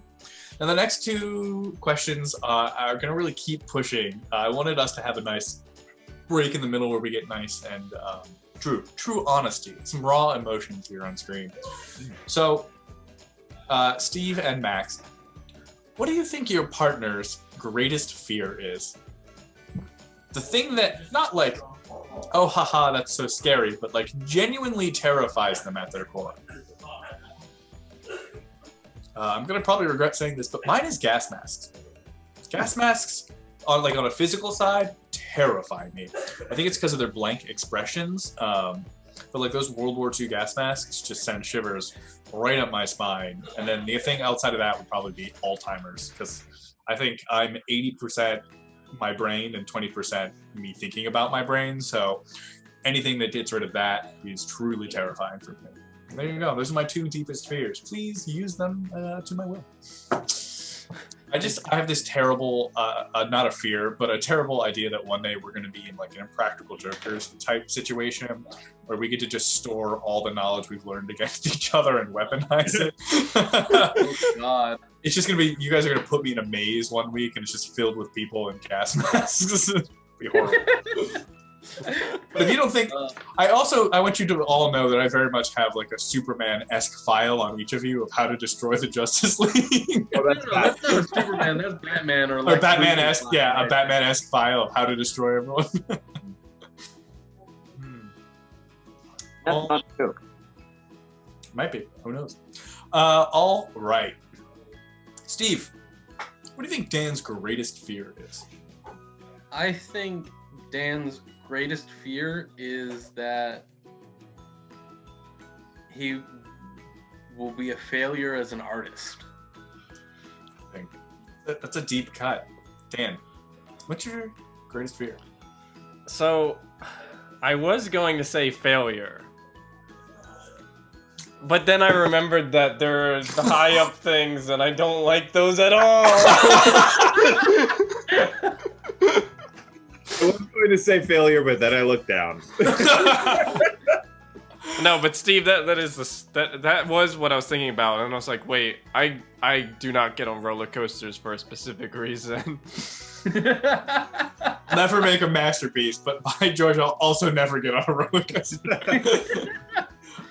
Max, what do you think Alex's greatest failure, not failure, what do you think Alex's greatest fear is? Right. Actually, similar to what Steve said, I think that Alex is a very ambitious and very competent person. And I think that maybe could stem from, again, the fear of not surmounting to something in your life. So I think I'm also going to go with failure. Also going to go with failure. Alex? So, funnily enough, there's really only one thing that I strongly fear. So there used to be a long time ago when I was a kid, I was afraid of the Predator from like the movie The Predator. Yep. Coming into my bedroom and seeing me, and so I would always sleep under a blanket so that his heat vision wouldn't see me, and I would be able to get the drop on him. Please keep going. I'm sorry. So, as a kid, that was like the one fear that I had, like that kind of, consumed all my other fears. Was just like, oh my god, I have to sleep with the Predator. But eventually I grew out of that because I learned that that wasn't a real thing. So for a long time, I felt like I really didn't have any fears, but there is one fear that I think I still have. And that is actually not failure. I am okay with failure because I think I'm pretty good at recognizing the learning experience of failure. Mm-hmm. But my one fear is people thinking that I'm a narcissist. Mm-hmm. So I am horribly afraid that everyone around me thinks that I am full of myself, because that is the one thing I don't want to be. Well, like I said, self-awareness, it's important to have. I really thought that whole thing was a build-up too, but then I realized there was something scarier than a predator, an alien. And it's xenomorphs. It's xenomorphs. Although I think at the end of Alien versus Predator, I think the predators do win. Yeah, Predator. that's what I thought. He's a predator for a reason. He's not a predator of humans. He's a predator of aliens. True. Yeah. Moving on to our final question for this round. And this question is very simple, not open-ended. All you need to give is a number. That's all. You just got to write a simple number. That's all it is. The question is, how many times do you think your partner has been in love? Actually, hold on. Last minute, I'm going to modify the question. Oh. How many times do you think the sum of you have been in love? So you and your partner. What? So you have to think about how many times you've been in love, and then add that to how many times you think your partner has been in love. That's the number. Mm-hmm. And I'm talking love. This is a strong word. Now, love is whatever it means to you. I'm applying it in a romantic or maybe a deep appreciative sense.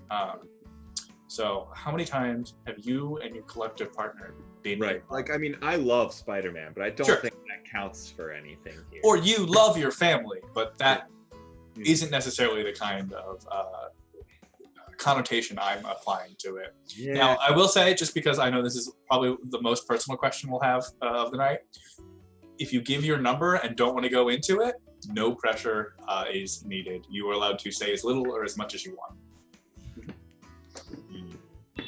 Mm-hmm. But yeah, what is the collective number of times you and your partner have been in love? Not including our love for our partner. Aw. I mean, I'm not gonna say anything. Maybe, it's very possible to love someone without actually dating them. There's a lot of different ways to fall in love. All righty then. Alex, how many times do you think you and Max have collectively been in love? Ah, boy. This question is intense. You shouldn't have let me make the questions.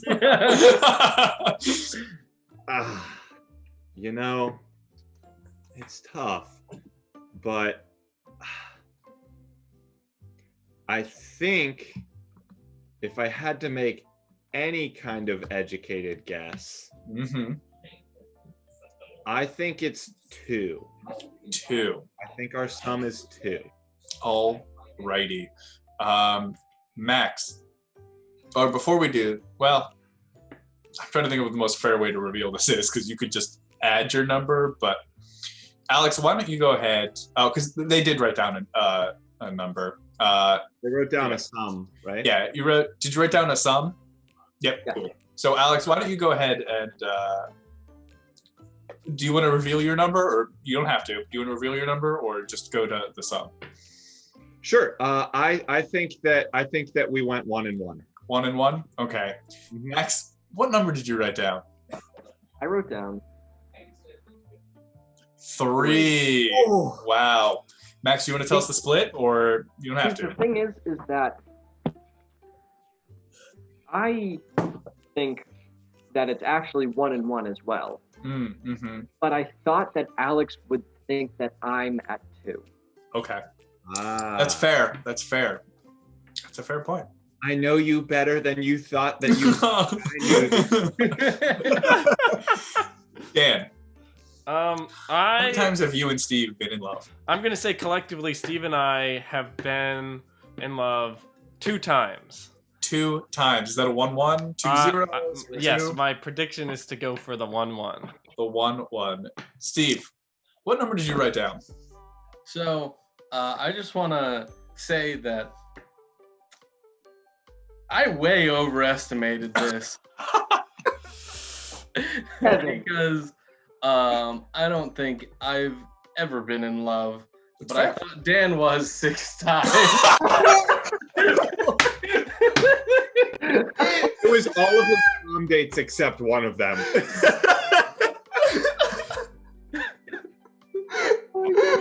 Hey, can I get some change?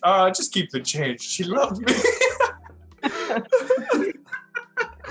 Oh my god! Oh, 6 times. Here's the thing, Steve. If I was in your position, not 6, but I probably would have thought a very similar thing, to be honest. Dan, I just feel like you'd be easy to love. All right, my real number is 2.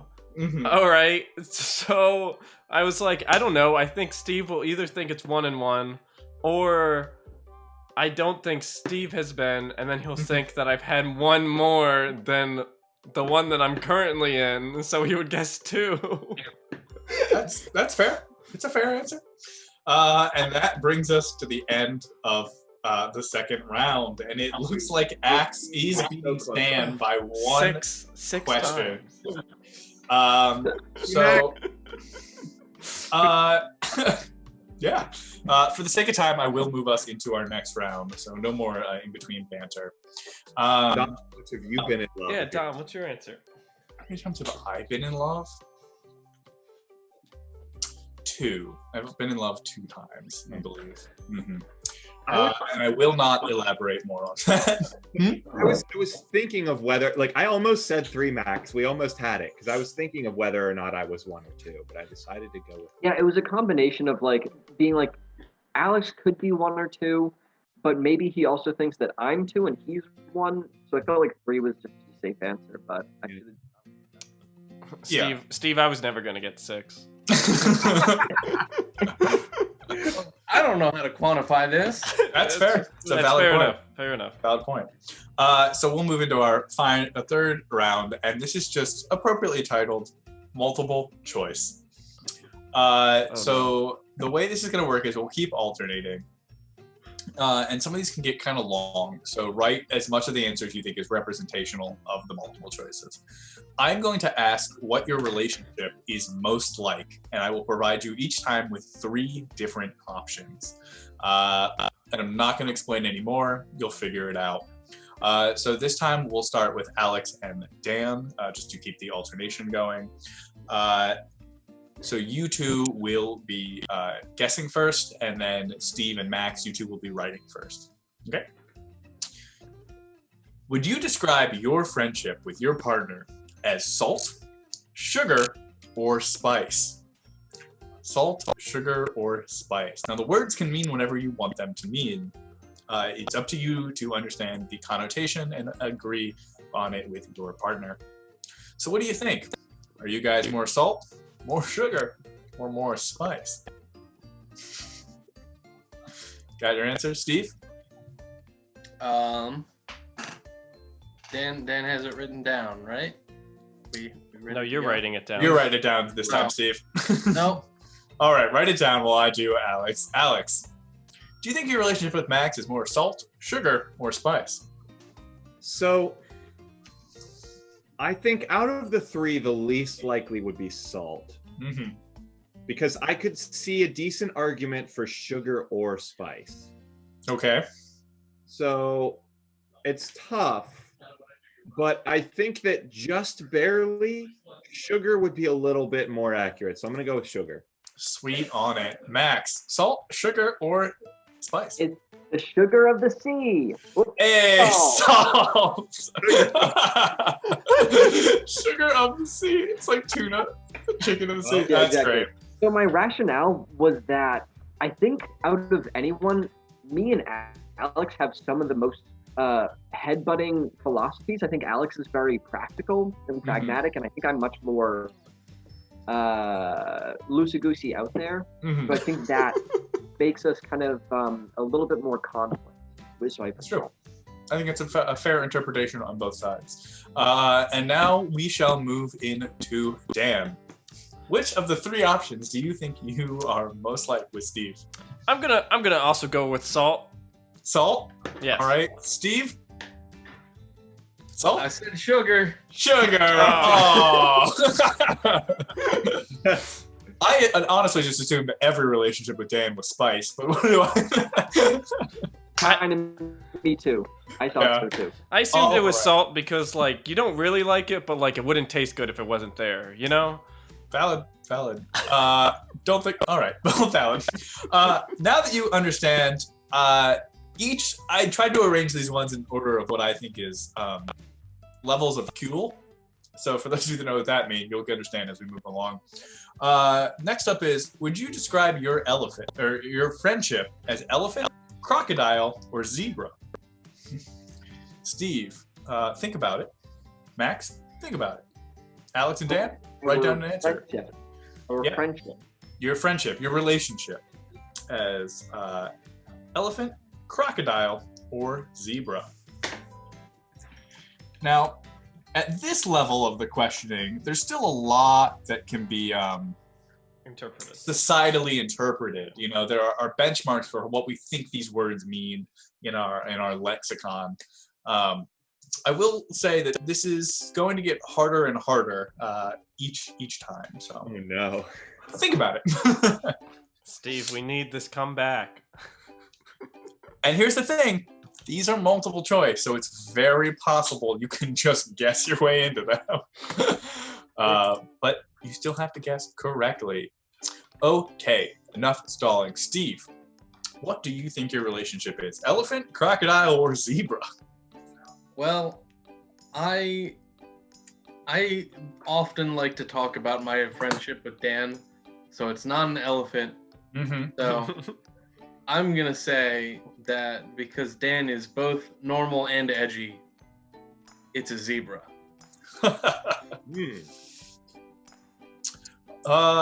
Dan, what do you think about that? It's the croc. It's a croc. All right. Well, unfortunately, it's not a croc. I'm sorry. Max, what do you think your relationship with Alex is like? Elephant, crocodile, zebra? I'm just gonna take a big swing and say zebra. Zebra. Alex, do you agree? Are you a man of stripes? Well, I don't think that we're very predatory towards each other, so it can't be a croc. And my memory's not that good, so I went with zebra. Hey!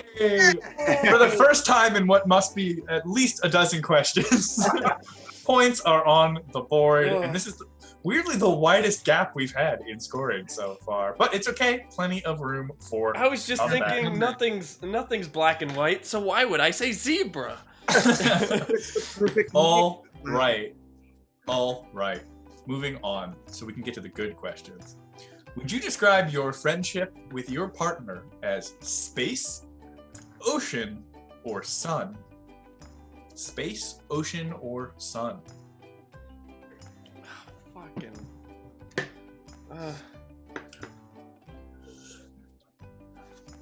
For those of you that want, I'll put our full list of questions on Discord so you can play with your friends at home.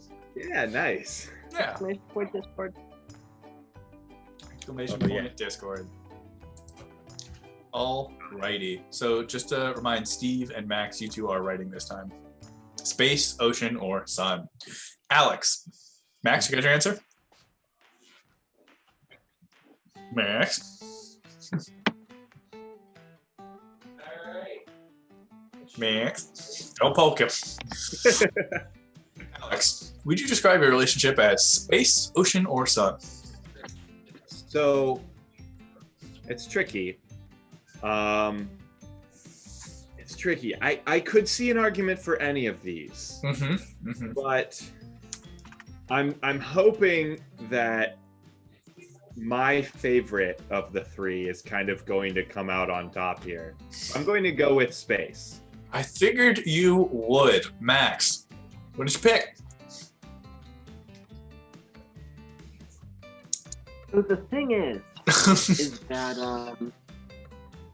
I think I went with the sea of the universe, which is Hey, the sea of the my universe.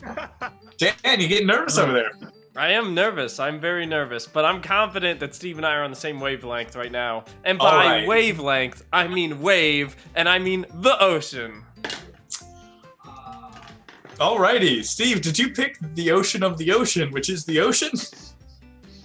I thought we were out of this world, Dan. Oh, you thought you were space. But it's something so familiar, yet so much to discover. God damn it.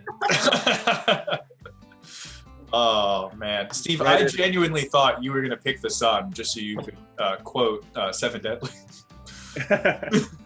What was that quote? From Seven Deadly Sins.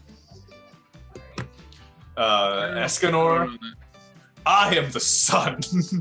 Oh, Anyways. no, I was thinking ocean, and then I was like, not ocean. That's just me being greedy. You know. Next question. Would you describe your relationship as tic-tac-toe, hangman, or dots? Dots is the game where you make little a grid and you have to take turns drawing lines for people who are not familiar. Okay. No, I'm not rating. Y'all ever go to Cracker Barrel? Absolutely. Play that peg game that they have? Yep. I bought one and I memorized it so that I could be a pro, and now I don't know it anymore. But I don't know if there's anything vegan in Cracker Barrel. there's gotta be a chair or something. A nice wooden chair. I'm pretty sure every vegetable is probably oiled in Yeah. or No, butter. yeah, I think you're right. I bet I wouldn't be surprised at all if Cracker Barrel just wasn't vegan whatsoever. Okay, I'm gonna Google it. Cracker Barrel vegan options. The plain oatmeal, but you have to specify that you only want water. The plain grits, also with only water. With only water, no. A prepackaged fruit cup.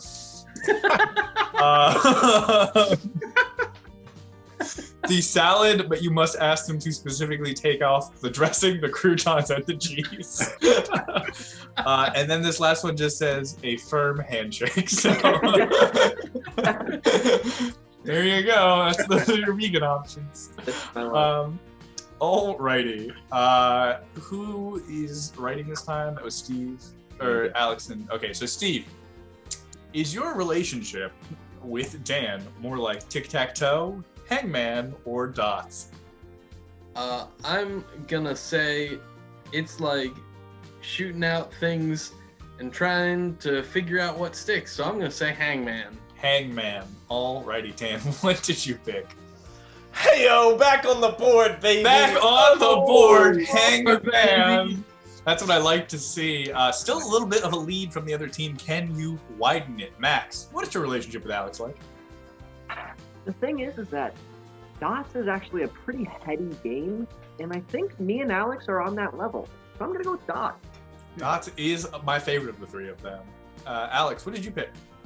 Well, you know, I really thought that we were just both men of intellect. Connecting the dots. That's what I like to see. Yeah. Alrighty. Oh, it makes me genuinely excited when you guys get. I think it's the other side. I'm having the wrong way. Yeah.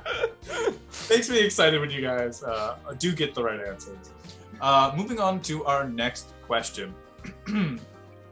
Would you describe your friendship as NASA, the FBI, or the NRA? NASA, the FBI, or the NRA? Just to spell those out for our friends at home, that is NASA, which stands for I'm going to look it up just so I don't mess it up. North American Space What is Association. Nope, National Aeronautics and Space Administration. The FBI, which is the Federal Bureau of Investigation, or the NRA, which is the National Rifle Association. Which one do you think you are? That said FBI was female body inspector. What was Yeah, that's Boardwalk merchandise at its finest. that? My favorite ones are the ones that just say like thing number 3, and you're like, why? Who's buying that shirt? Who's so sad with their life that they have to be thing number 3 in the relationship? Melissa has a shirt that says drunk number 2. Hey, maybe, you know what? That's fine. That's okay. That's As long as it doesn't say number 3. If you're into cuckolding, thing number 3 shirt's a pretty good option. It's good. Oh, right. We don't kink shame here, is all I'm saying. Nope, completely valid. Completely valid. You should have made that a question. Alrighty. I'm going to assume everyone has which their kink things is written your down. Which kink is your kink? Alex, do you think your friendship with Max is more NASA, NASA, FBI, or NRA? NSA is a different organization. You know what? I think that there's something to be said about being the Bureau of Investigation, but I think that since we already connected on the space option, and I think that because we are intellectual guys, I'm going with NASA. Space bros. Max, are you a space bro? First and foremost, I'm an eco-terrorist, bro. But then, I'm a NASA bro. All right. Max wants to save this world and the rest of them.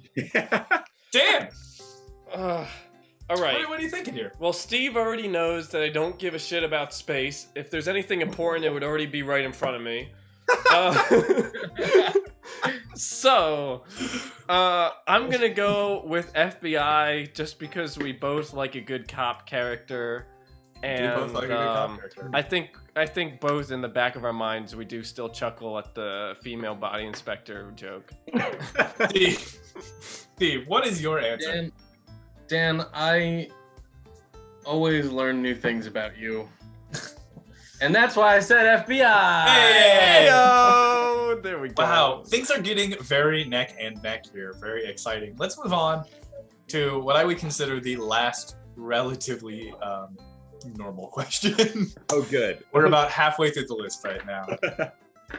Would you describe your friendship as DCOM, XCOM, or .com? Oh my DCOM god. being a Disney Channel original movie, XCOM being a game that I've sunk over 100 hours into, and .com being the end of a web address. So what would you describe your friendship as? .com, XCOM, or DCOM? I have to write it backwards. Good question. I thought of it and I laughed at myself for a solid minute. So. That's tough. You can get one. Thank you. Yeah, Dom, for the last question, when you said NRA, I was like, the NSA. Obviously, Dom's relationship to us. Exactly.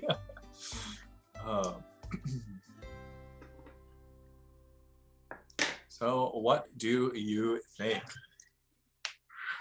We got our answers locked in there. Yep. Steve, is your relationship with Dan a DCOM, an XCOM, or a .com? Well, as I said earlier, I consider myself very lucky.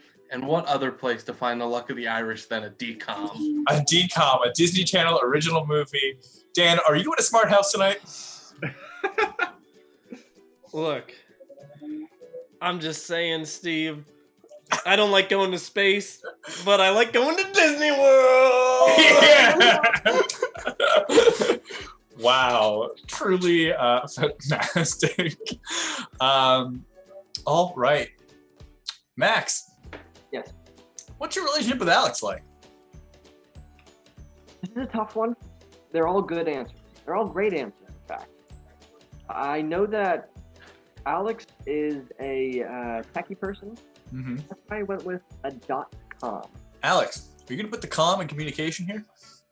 So, Max and I have been talking a lot about space and about how we're very heady, intellectual, tactical even people, Mm-hmm. which is why I was thinking of going with XCOM. But then I realized Max isn't too much of a gamer, so I went with .com instead. Hey! Look at that. Good. And now the game gets Oh, interesting. jeez. How many questions are left? Oh, Not too many. I gotta know. We have 1, 2, 3, 4, 5, 6 questions left. 6 more questions. Oh, 6 more geez. questions. Okay. Alrighty. Would you describe your friendship as a fanfic, the concept of Christmas, or the Louvre in Paris, France? Your 3 options again are fanfic, the concept of Christmas, or the Louvre in Paris, France. It only gets worse. I mean, there's only one of those answers that's not art, and it's the concept of Christmas. I mean, there's an art form to making an entire world come to a new holiday, but... Alrighty. Are our answers locked in? Steve, you got your answer written down?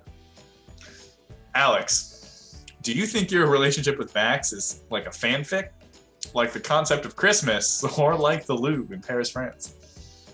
Well, we've already established I am a Grinch. I don't like Christmas. Very true. As long as it wasn't that one, I'll be satisfied. But I think that with us being the 2 hot boys, I'm going to go with fanfic. Fanfic. Max, are you making some dreams come true tonight? You know what? That's a great answer. And I knew that our relationship is not tumultuous, so it's Mhm. why I did not go with the concept of Christmas. Mm-hmm. However, I feel as though we have a more of a working relationship, which is why I put down The Louvre. the Louvre. The Louvre. The Louvre. You get Keep it. trying, Max. Keep trying, Max. You want me to keep trying? All right. Nope, that's what I meant. It kind of showed up. I think you're good. There Dan, we go. there you go, there The Louvre. Dan, 6 questions and a chance to close the gap. What do you think your relationship with Steve is like? All right. I don't think we're too big of Christmas heads. And our friendship is not a concept; it's tangible. I think the Louvre is a little too highbrow for both of us. Steve and I are more creatures of the internet. And, So- while Max and Alex might be the subjects of the fanfic, Steve and I are the ones that write it. So we are a fanfic. Steve, what do you think? Now, Steve, you and Dan both are artists, so did you go with fanfic or did you choose the Louvre? Well, all I'm going to say is I chose what I'm going to go read and cry to if we lose tonight, and that's fanfic. Fanfic! All right! And the gap closes a little bit more. Come on, Dan. We're not sophisticated. Exactly. Yeah, it was a pretty easy one for you guys, not gonna lie. Jesus Christ. All Those two right. are Twilight, we're 50 Shades of Grey. That's what we're saying. Alrighty. Next question. Would you describe your friendship as 7 firemen, bowling alley nachos, or a newly installed fence? To repeat, that's 7 firemen, bowling alley nachos, or a newly installed fence. What do you think your relationship is like? You're making these harder to write backwards every time. You can just write the one main word in each one if you want. No, I commit. All right, give me a thumbs up when you guys have written your answers. All right. Oh, I Good can to go. justify so many of these. I know. That's why, just to cite sources. So I took this as kind of a inspiration from a podcast called Lip Service, which is a podcast that's phenomenal, and you should check them out. It's run by the fake women's magazine, whose name escapes me at the moment. But they play a version of this game with their guests called, what is it, like Barn Dinks Boinf or something like that, which is their version of Kill Fuck Marry, but they don't explain it to their guests and just make them play. Like, oh, well, I would clearly barn the horse, but Sporf Tom Cruise? Is that weird to say? Like, it's phenomenal. It's a great bit. You should check it out. Anyways, let's get to it. Steve, you and Dan have known each other for a decent amount of time. Are you guys 7 firemen, bowling alley nachos, or a newly installed fence? I think that I've stopped carrying Dan on my shoulder, literally and physically. Mm-hmm. And I think that we've transcended that to become bowling alley nachos. Bowling alley nachos. Dan. Oh no. Dan, you got a response there? Okay there, Dan? Look, How wrong was I, Dan?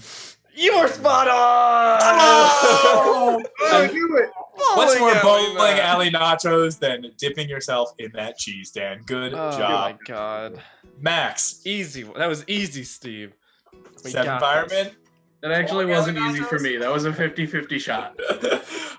or newly installed fence. So, I was thinking that we were talking earlier about how we felt uncomforted from that kind of 50s style sheen sneer, which is why I knew I didn't want to go with the fence. Mhm. And nachos almost always ain't vegan. And True. also, like we said before, we're a couple of hunks. So I said 7 firemen. Yeah. Almost enough to make your own calendar. Alex. Well, I mean, yeah, I completely agree. The nachos are not vegan, so we couldn't have that. But then I started thinking about the other two. And I agreed with you that we are 7 firemen. Hey, Yeah. that's what I like to see. The gap. The gap remains the same, not immovable, but a little bit difficult of a hurdle. Moving on to the next question. Would you describe your friendship as a windmill full of kerosene, a rock'em sock'em made of ham, or a fistful of antique roadshow DVDs? I'll repeat those back to you. A windmill full of kerosene, a rock'em sock'em robot made of ham, or a fistful of American antique roadshow DVDs? Oh boy. Oh boy. Well, I know Dom is 100% the Antique Roadshow DVDs. I love Antique Roadshow. it's like a guilty, not guilty pleasure. Yes, I've spent much of my youth watching Antique Roadshow. Oh, people in chat, do you ever watch Antique Roadshow? One time I watched a version where it was in Europe, and they were in a castle, and like 90% of the things they were selling were just things they took from the castle. It was great. Oh, there's nothing more heart-wrenching than seeing someone who comes in and they're like, well, this is a rare esteemed thing, and then the actual guide is like, nah, it's a knockoff. Your mom bought this in the 70s from a vintage pawn shop in New York City. Oh, it's great. It's great. Although there's sometimes you just find really cool stuff there. Like there's a guy who had, I think it was a woman whose neighbor was Charles Schultz growing up.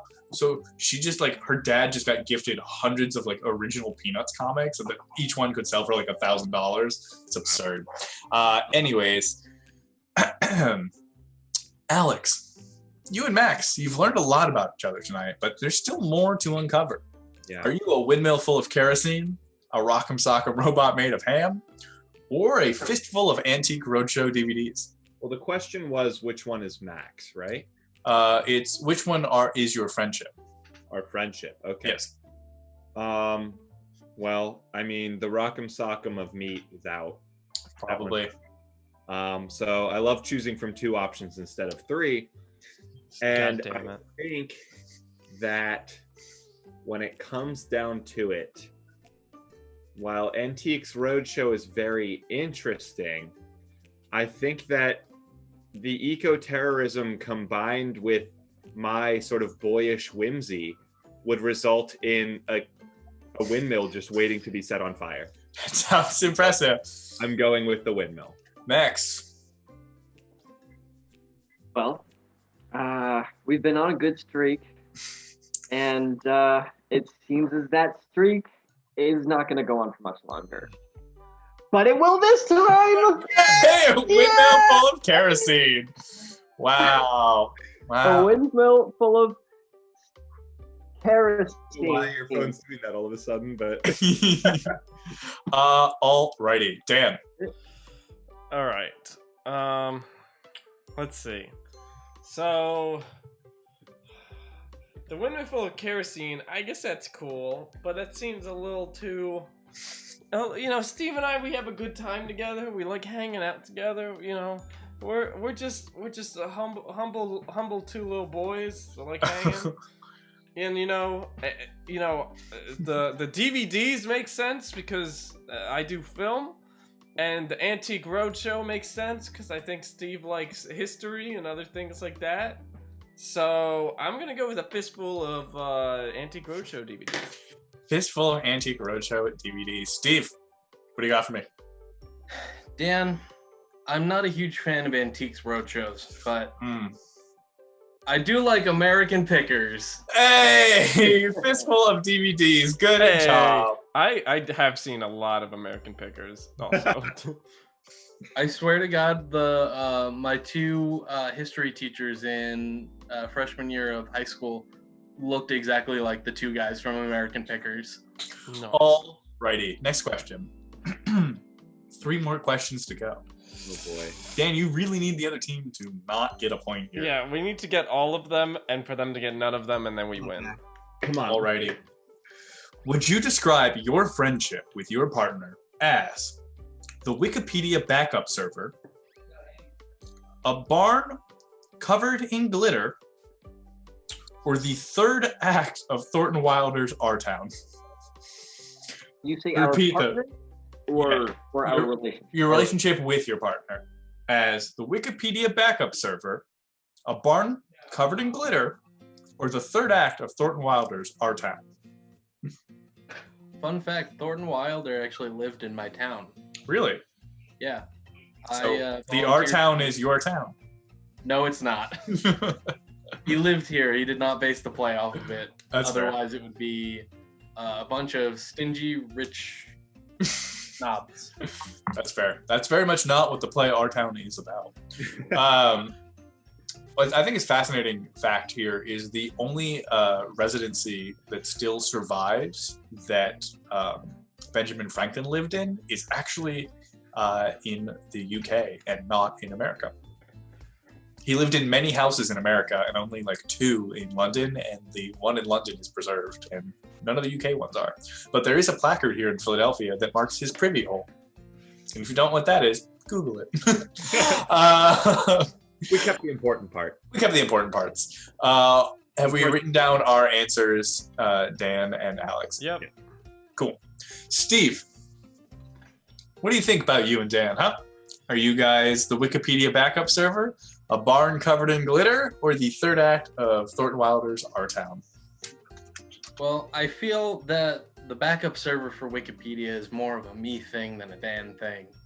And I also hope that I didn't bias the question by exclaiming my hate for Our Town, the play, while we were talking, because I was in it, and it is not a good play. You're 100% wrong. It's a phenomenal piece of American theater, but continue, Steve. It's boring. So I would say Dan and I are a barn covered in glitter. A barn covered in glitter. Now, Dan, you were both theater kids. Steve, why would you mention that it was your town if you weren't going to say it? I thought he was cheating for you. I thought you were cheating because I also wrote Born of Glitter. Whoa! The fake out! Wow. Wow, Dan, that one genuinely got me. I gotta believe it. I was not ready for that one. That was a good. That's huge. That's huge. Now, you better hope Axe doesn't do as well. Max, Down with Axe. Down with Axe. Max, what do you think your relationship with Alex is like? So I don't know what that third thing is, so I'm not gonna pay any attention to it. Hmm. As for the other two, Wikipedia backup server, it could be, but the barn covered in glitter, I think Alex brings the barn with those Ohio vibes, and I think I bring the glitter. That's fair. That's a fair deduction, Alex. Well, what are you thinking over there? I despise Ohio, so I went with the Wikipedia server. Oh, there we go. And we're making it up. Here we go. that makes things very, Their very love's close. falling apart. 2 more questions on the board. Almost chose the barn too. Would you describe your relationship with your partner as a stock photo of seagulls, a vintage can of Pringles, or the Oxford commas Cambridge brother? Your 3 things are a stock photo, a stock photo of seagulls, a vintage can of Pringles, or the Oxford commas Cambridge brother. These are the life questions you have to ask yourself every morning when you wake up. Think, what am I going to do today? Is it all worth it? What comma am I? What comma am I? Steve and Max, just go ahead and give. Middle one? What was the middle one? The middle one is a vintage can of Pringles. Very old. Unsure if they were vegan or not, Max. Could be, could not be. I'm not sure.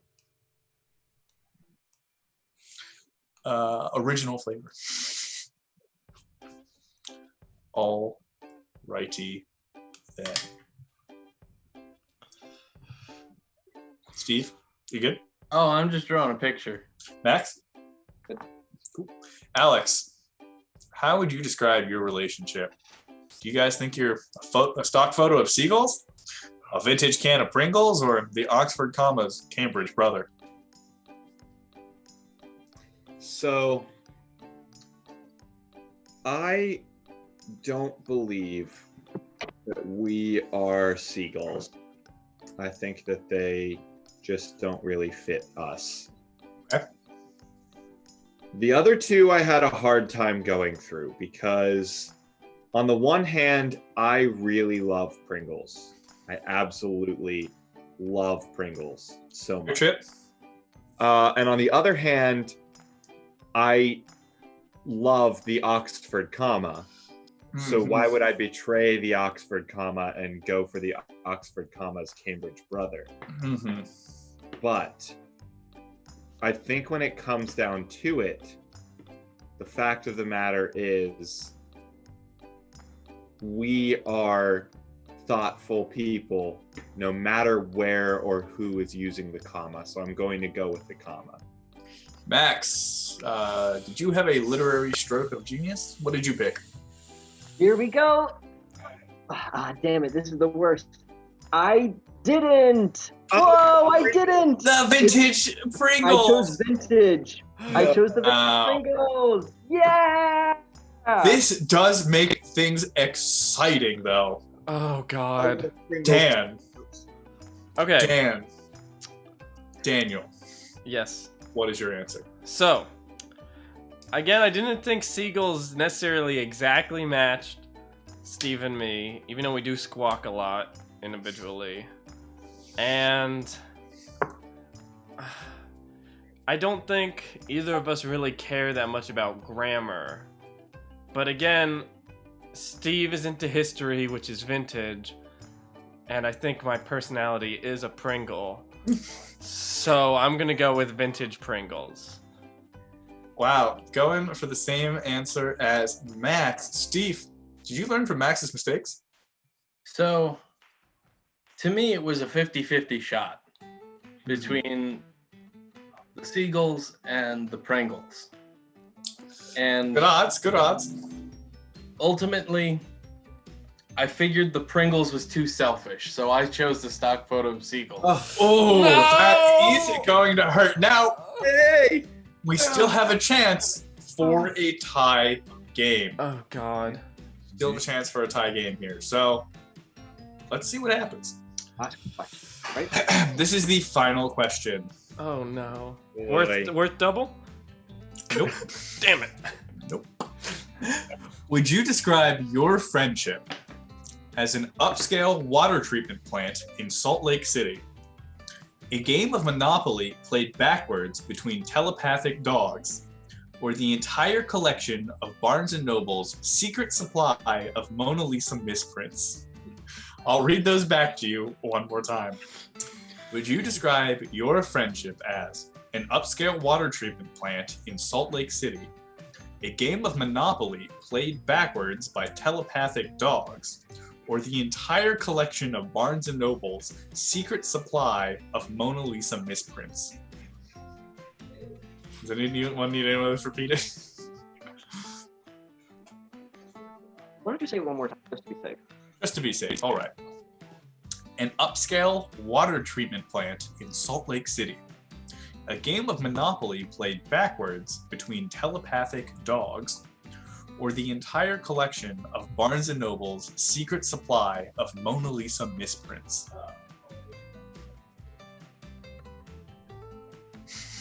Oh, this is tough. We've come a long way from favorite Oh. colors. Yeah, this is a tough one. I feel like we've really this is what we've been building up to right here, is this moment where we unveil the true inner depths of each other's knowledge. Yep. And I believe Steve is asking Dan this time. Is that correct? Yeah. And Max is talking to Alex. Now, normally it would be Steve's turn to go first, but for the sake, well, I guess actually dramatically, it's going to be the same either way. So we will go with Steve and Dan first. We'll keep the order.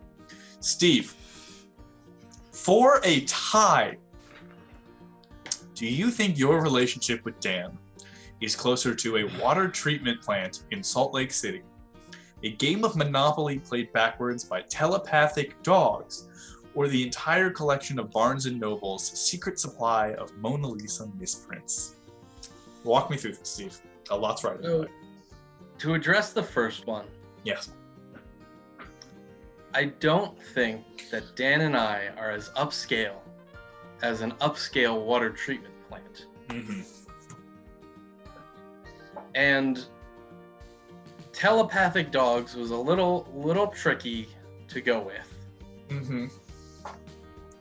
But as I mentioned in my first one, we're not upscale as the Mona Lisa is, and I figure we both love board games and dogs, so I went with telepathic dogs. Telepathic dogs playing a game of Monopoly in reverse. Dan, that is a face. Is that a good face? So, my logic, Yeah, walk us through it. yeah, we're definitely not upscale, and there's water. Mm-hmm.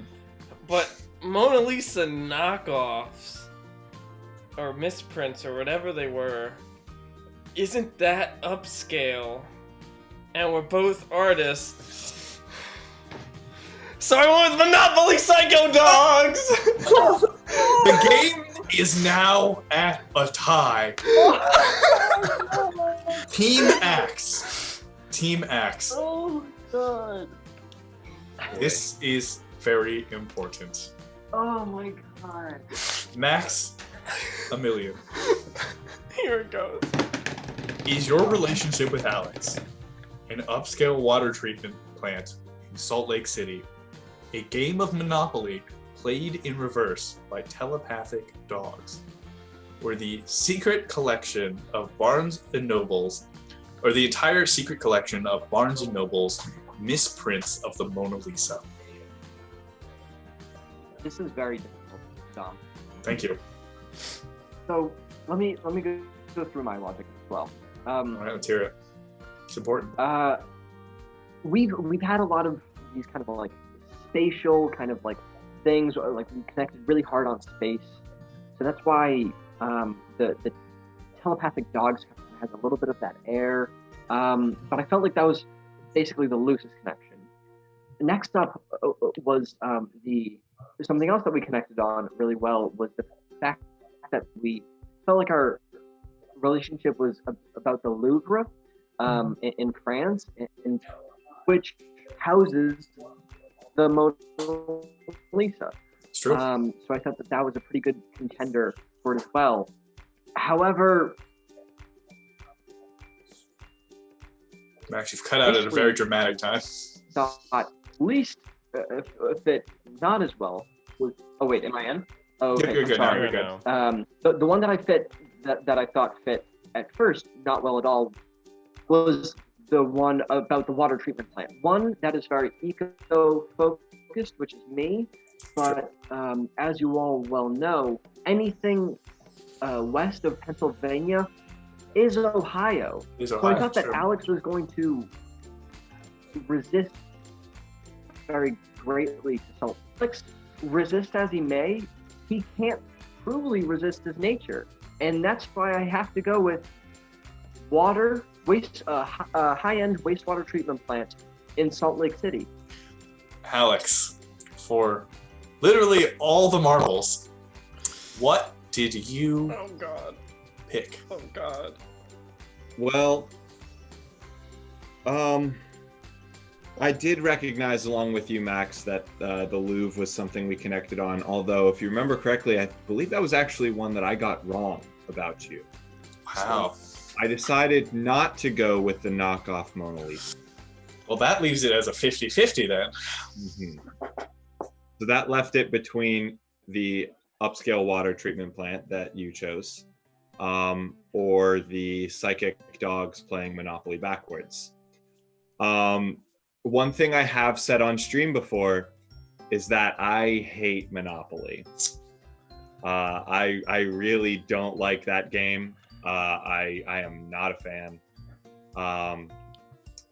And I do think that Salt Lake City would be a really cool place to visit. But I am an even bigger fan of dogs than I do hate Monopoly. So I chose the psychic dogs. What? No! Brings the game to a tie. I genuinely did not have a tiebreaker. So give me a second to think about that while we thank the John and Andy show for hosting us. For hosting, guys. We're at a very. Why don't you explain what's happening while I tied. Let me think about this for a second. We squandered it. I was so. We were doing so well. Cocky. We were doing so well. Stan is making the comeback of a lifetime, people. Oh my God, I was so cocky. Axe has been the power couple this whole time, and we're going to keep it that way. We started as the power couple in the beginning. So I'll just have to make one up. I'll just have to make one up right now on the spot live. Axe is like the prom king and queen that you expect to win, and Stan is the ones that really win and that gets surprised and have a great time. The movie is not over yet. I don't think folks, that's so. true. All right, let me pull out 3 random things from my mind palace. If anyone's the prom king, it's you. That's true. Also.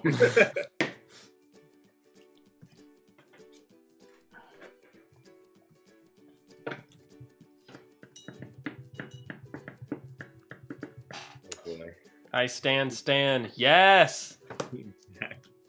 Yes, Weevil. All right. Max had the gall to hashtag his own team, so I hashtagged us.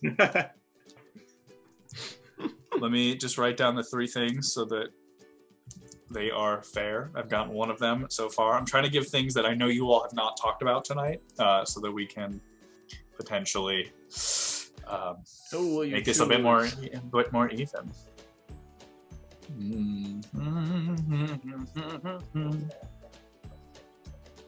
Axe the competition. Nice. I'm so nervous. You should be. I'm nervous. I made a set number of questions. Oh man. Toonwood and I were like the same thing. Stand. Thanks, Hey, bud. get off the show and tell live account if you're gonna be spewing your propaganda into the comments, Dan. I'm currently streaming. What do you want me to do?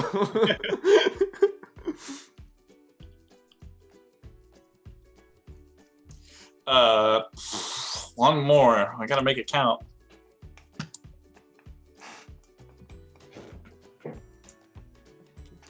It's like, how would you describe yourself based on these couples? Steve and Dan, Max and Alex, or Dom and Chad?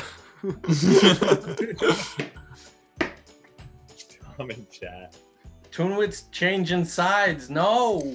Oh, No. righty. Here we go. I've written 4 new questions. 4. Four? No, I've written 3 new possibilities for Okay. this one question. That ends up with 4. What? Don't worry about it. It's because I wrote 4 the first question. That's fine. Your question is, and Steve and Max, you are writing here. Is your relationship with your friends more like a shelving unit that has come to life with the simple mission to spread happiness, a painless wisdom tooth surgery done by a flamboyant wizard, or 4 Civil War ghosts playing Russian roulette? I'll read those back to you. They might not be exact. Oh, I'm writing. A shelving unit that has come to life with the sole mission to spread happiness, a painless wisdom tooth surgery done by a flamboyant wizard, or 4 Civil War ghosts playing Russian roulette. Which one do you think your friend and your relationship with that friend are most like? This is for a lot. It's me and Alex writing, right? That's correct. You and Alex are guessing. Yeah, Steve we're and Max are writing. Yeah. Max, Steve, you have your answers. Right. I have my answer. Max, you locked in? Yeah. All right. Alex, Team Max, you had the lead. Boy. Can you win it back? And I hope one of you gets it right and one of you doesn't, because I don't want to keep doing this. Okay, Is so your- Go ahead. the 3 again. They The are 3 are a shelving unit that has come to life with the sole mission to spread happiness, Mhm. a painless wisdom tooth surgery done by a flamboyant wizard, or 4 Civil War ghosts playing Russian roulette. Okay. I'm going to start working on another one in case we need that. Probably a good idea. So I think that although I am a big fan of the Civil War, I don't think that Civil War ghosts playing Russian roulette really fits our relationship very well.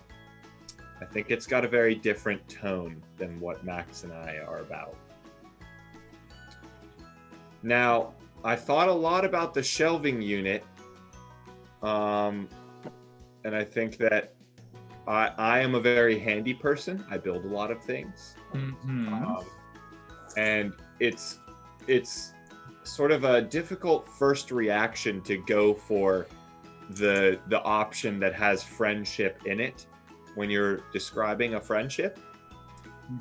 But also, I would say that while it might describe our friendship, I think that the flamboyant wizard performing a wisdom tooth operation describes our relationship better, because we are magical. We have done strange wizard-like characters on the show a lot. And it is a painless wisdom tooth extraction, which True. My wisdom tooth extraction went very smoothly. And I believe that our relationship, although it is something that would normally, like Max said, we have this sort of conflicting ideology aspect to our relationship. Ultimately, it comes out painless and beneficial for us both. So I think I'm going to go with the painless wisdom tooth operation performed by a flamboyant wizard. Okay. That's my answer. Max, what did you write? Really? I do.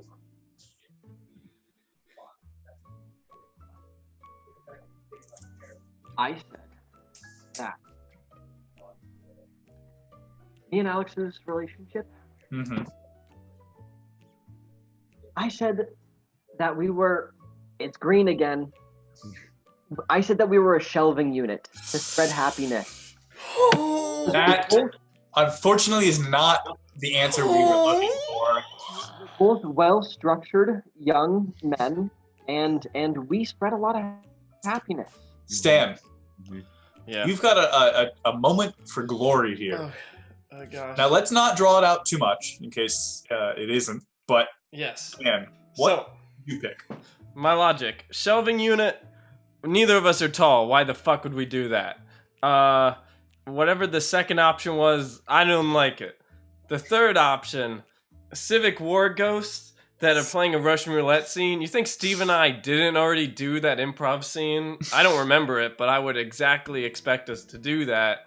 Also, it has all of the history that Steve likes and all of the chaos that I like. So I'm gonna go with the 4 Civic War Ghosts playing Russian roulette.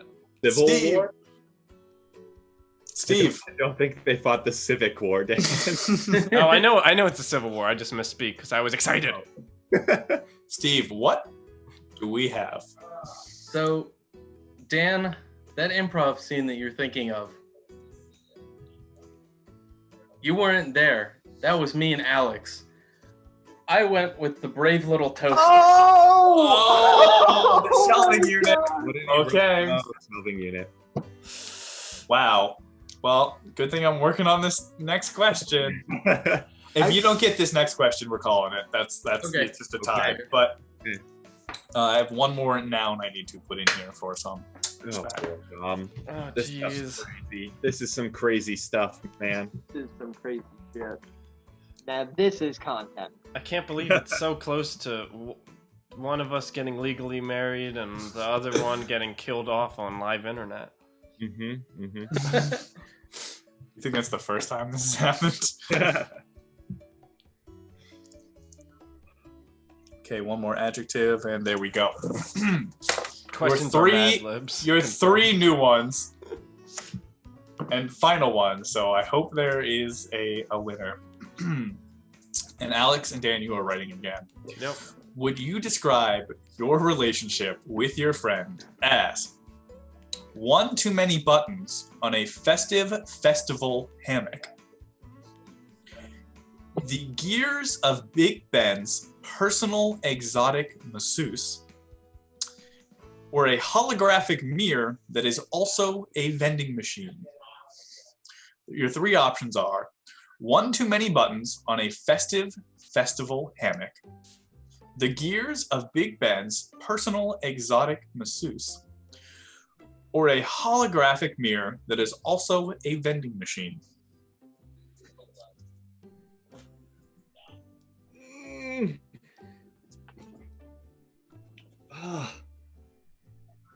Gosh darn it. Yeah. I'm trying to make these more and more ambiguous as to what they actually mean, because to me it seems the only way to make it fair. Really trying to avoid anything we've already talked about, just to give you guys a sense of equal opportunity. But we are getting to that point where things need to start to happen. It's double overtime. It's double overtime, and league rules say after double overtime it is. Well, actually, after double overtime, if it's still a tie, I'm gonna flip a coin, and that's who's gonna win. Say that we all love each other equally, then. Absolutely not. There has to be a winner. Steve, what did you pick between? Last time I'm gonna read it. Come on, Steve. Come on, Steve. One too many buttons on a festive festival hammock, the gears of Big Ben's personal exotic masseuse, or a holographic mirror that is also a vending machine. So,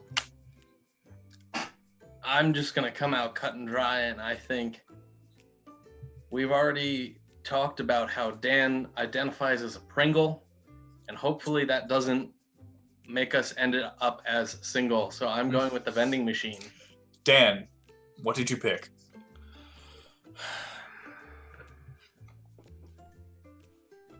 Too many buttons. Too many buttons. For a chance to finally end this game. Max, how would you describe your relationship with Alex? Similar to Steve, cut and dry. I think that me and Alex are both dressed well, and we're both outdoorsy boys. I know Alex loves to climb a good tree, so that's why I thought of hammock. Too many buttons on a festive festival hammock. Alex, what do you got for us? This is it. This is the make or break. Mm-hmm. Guess I won't really beat around the bush too much, huh? No. Or I guess I won't really beat around the tree that we tied our hammock up.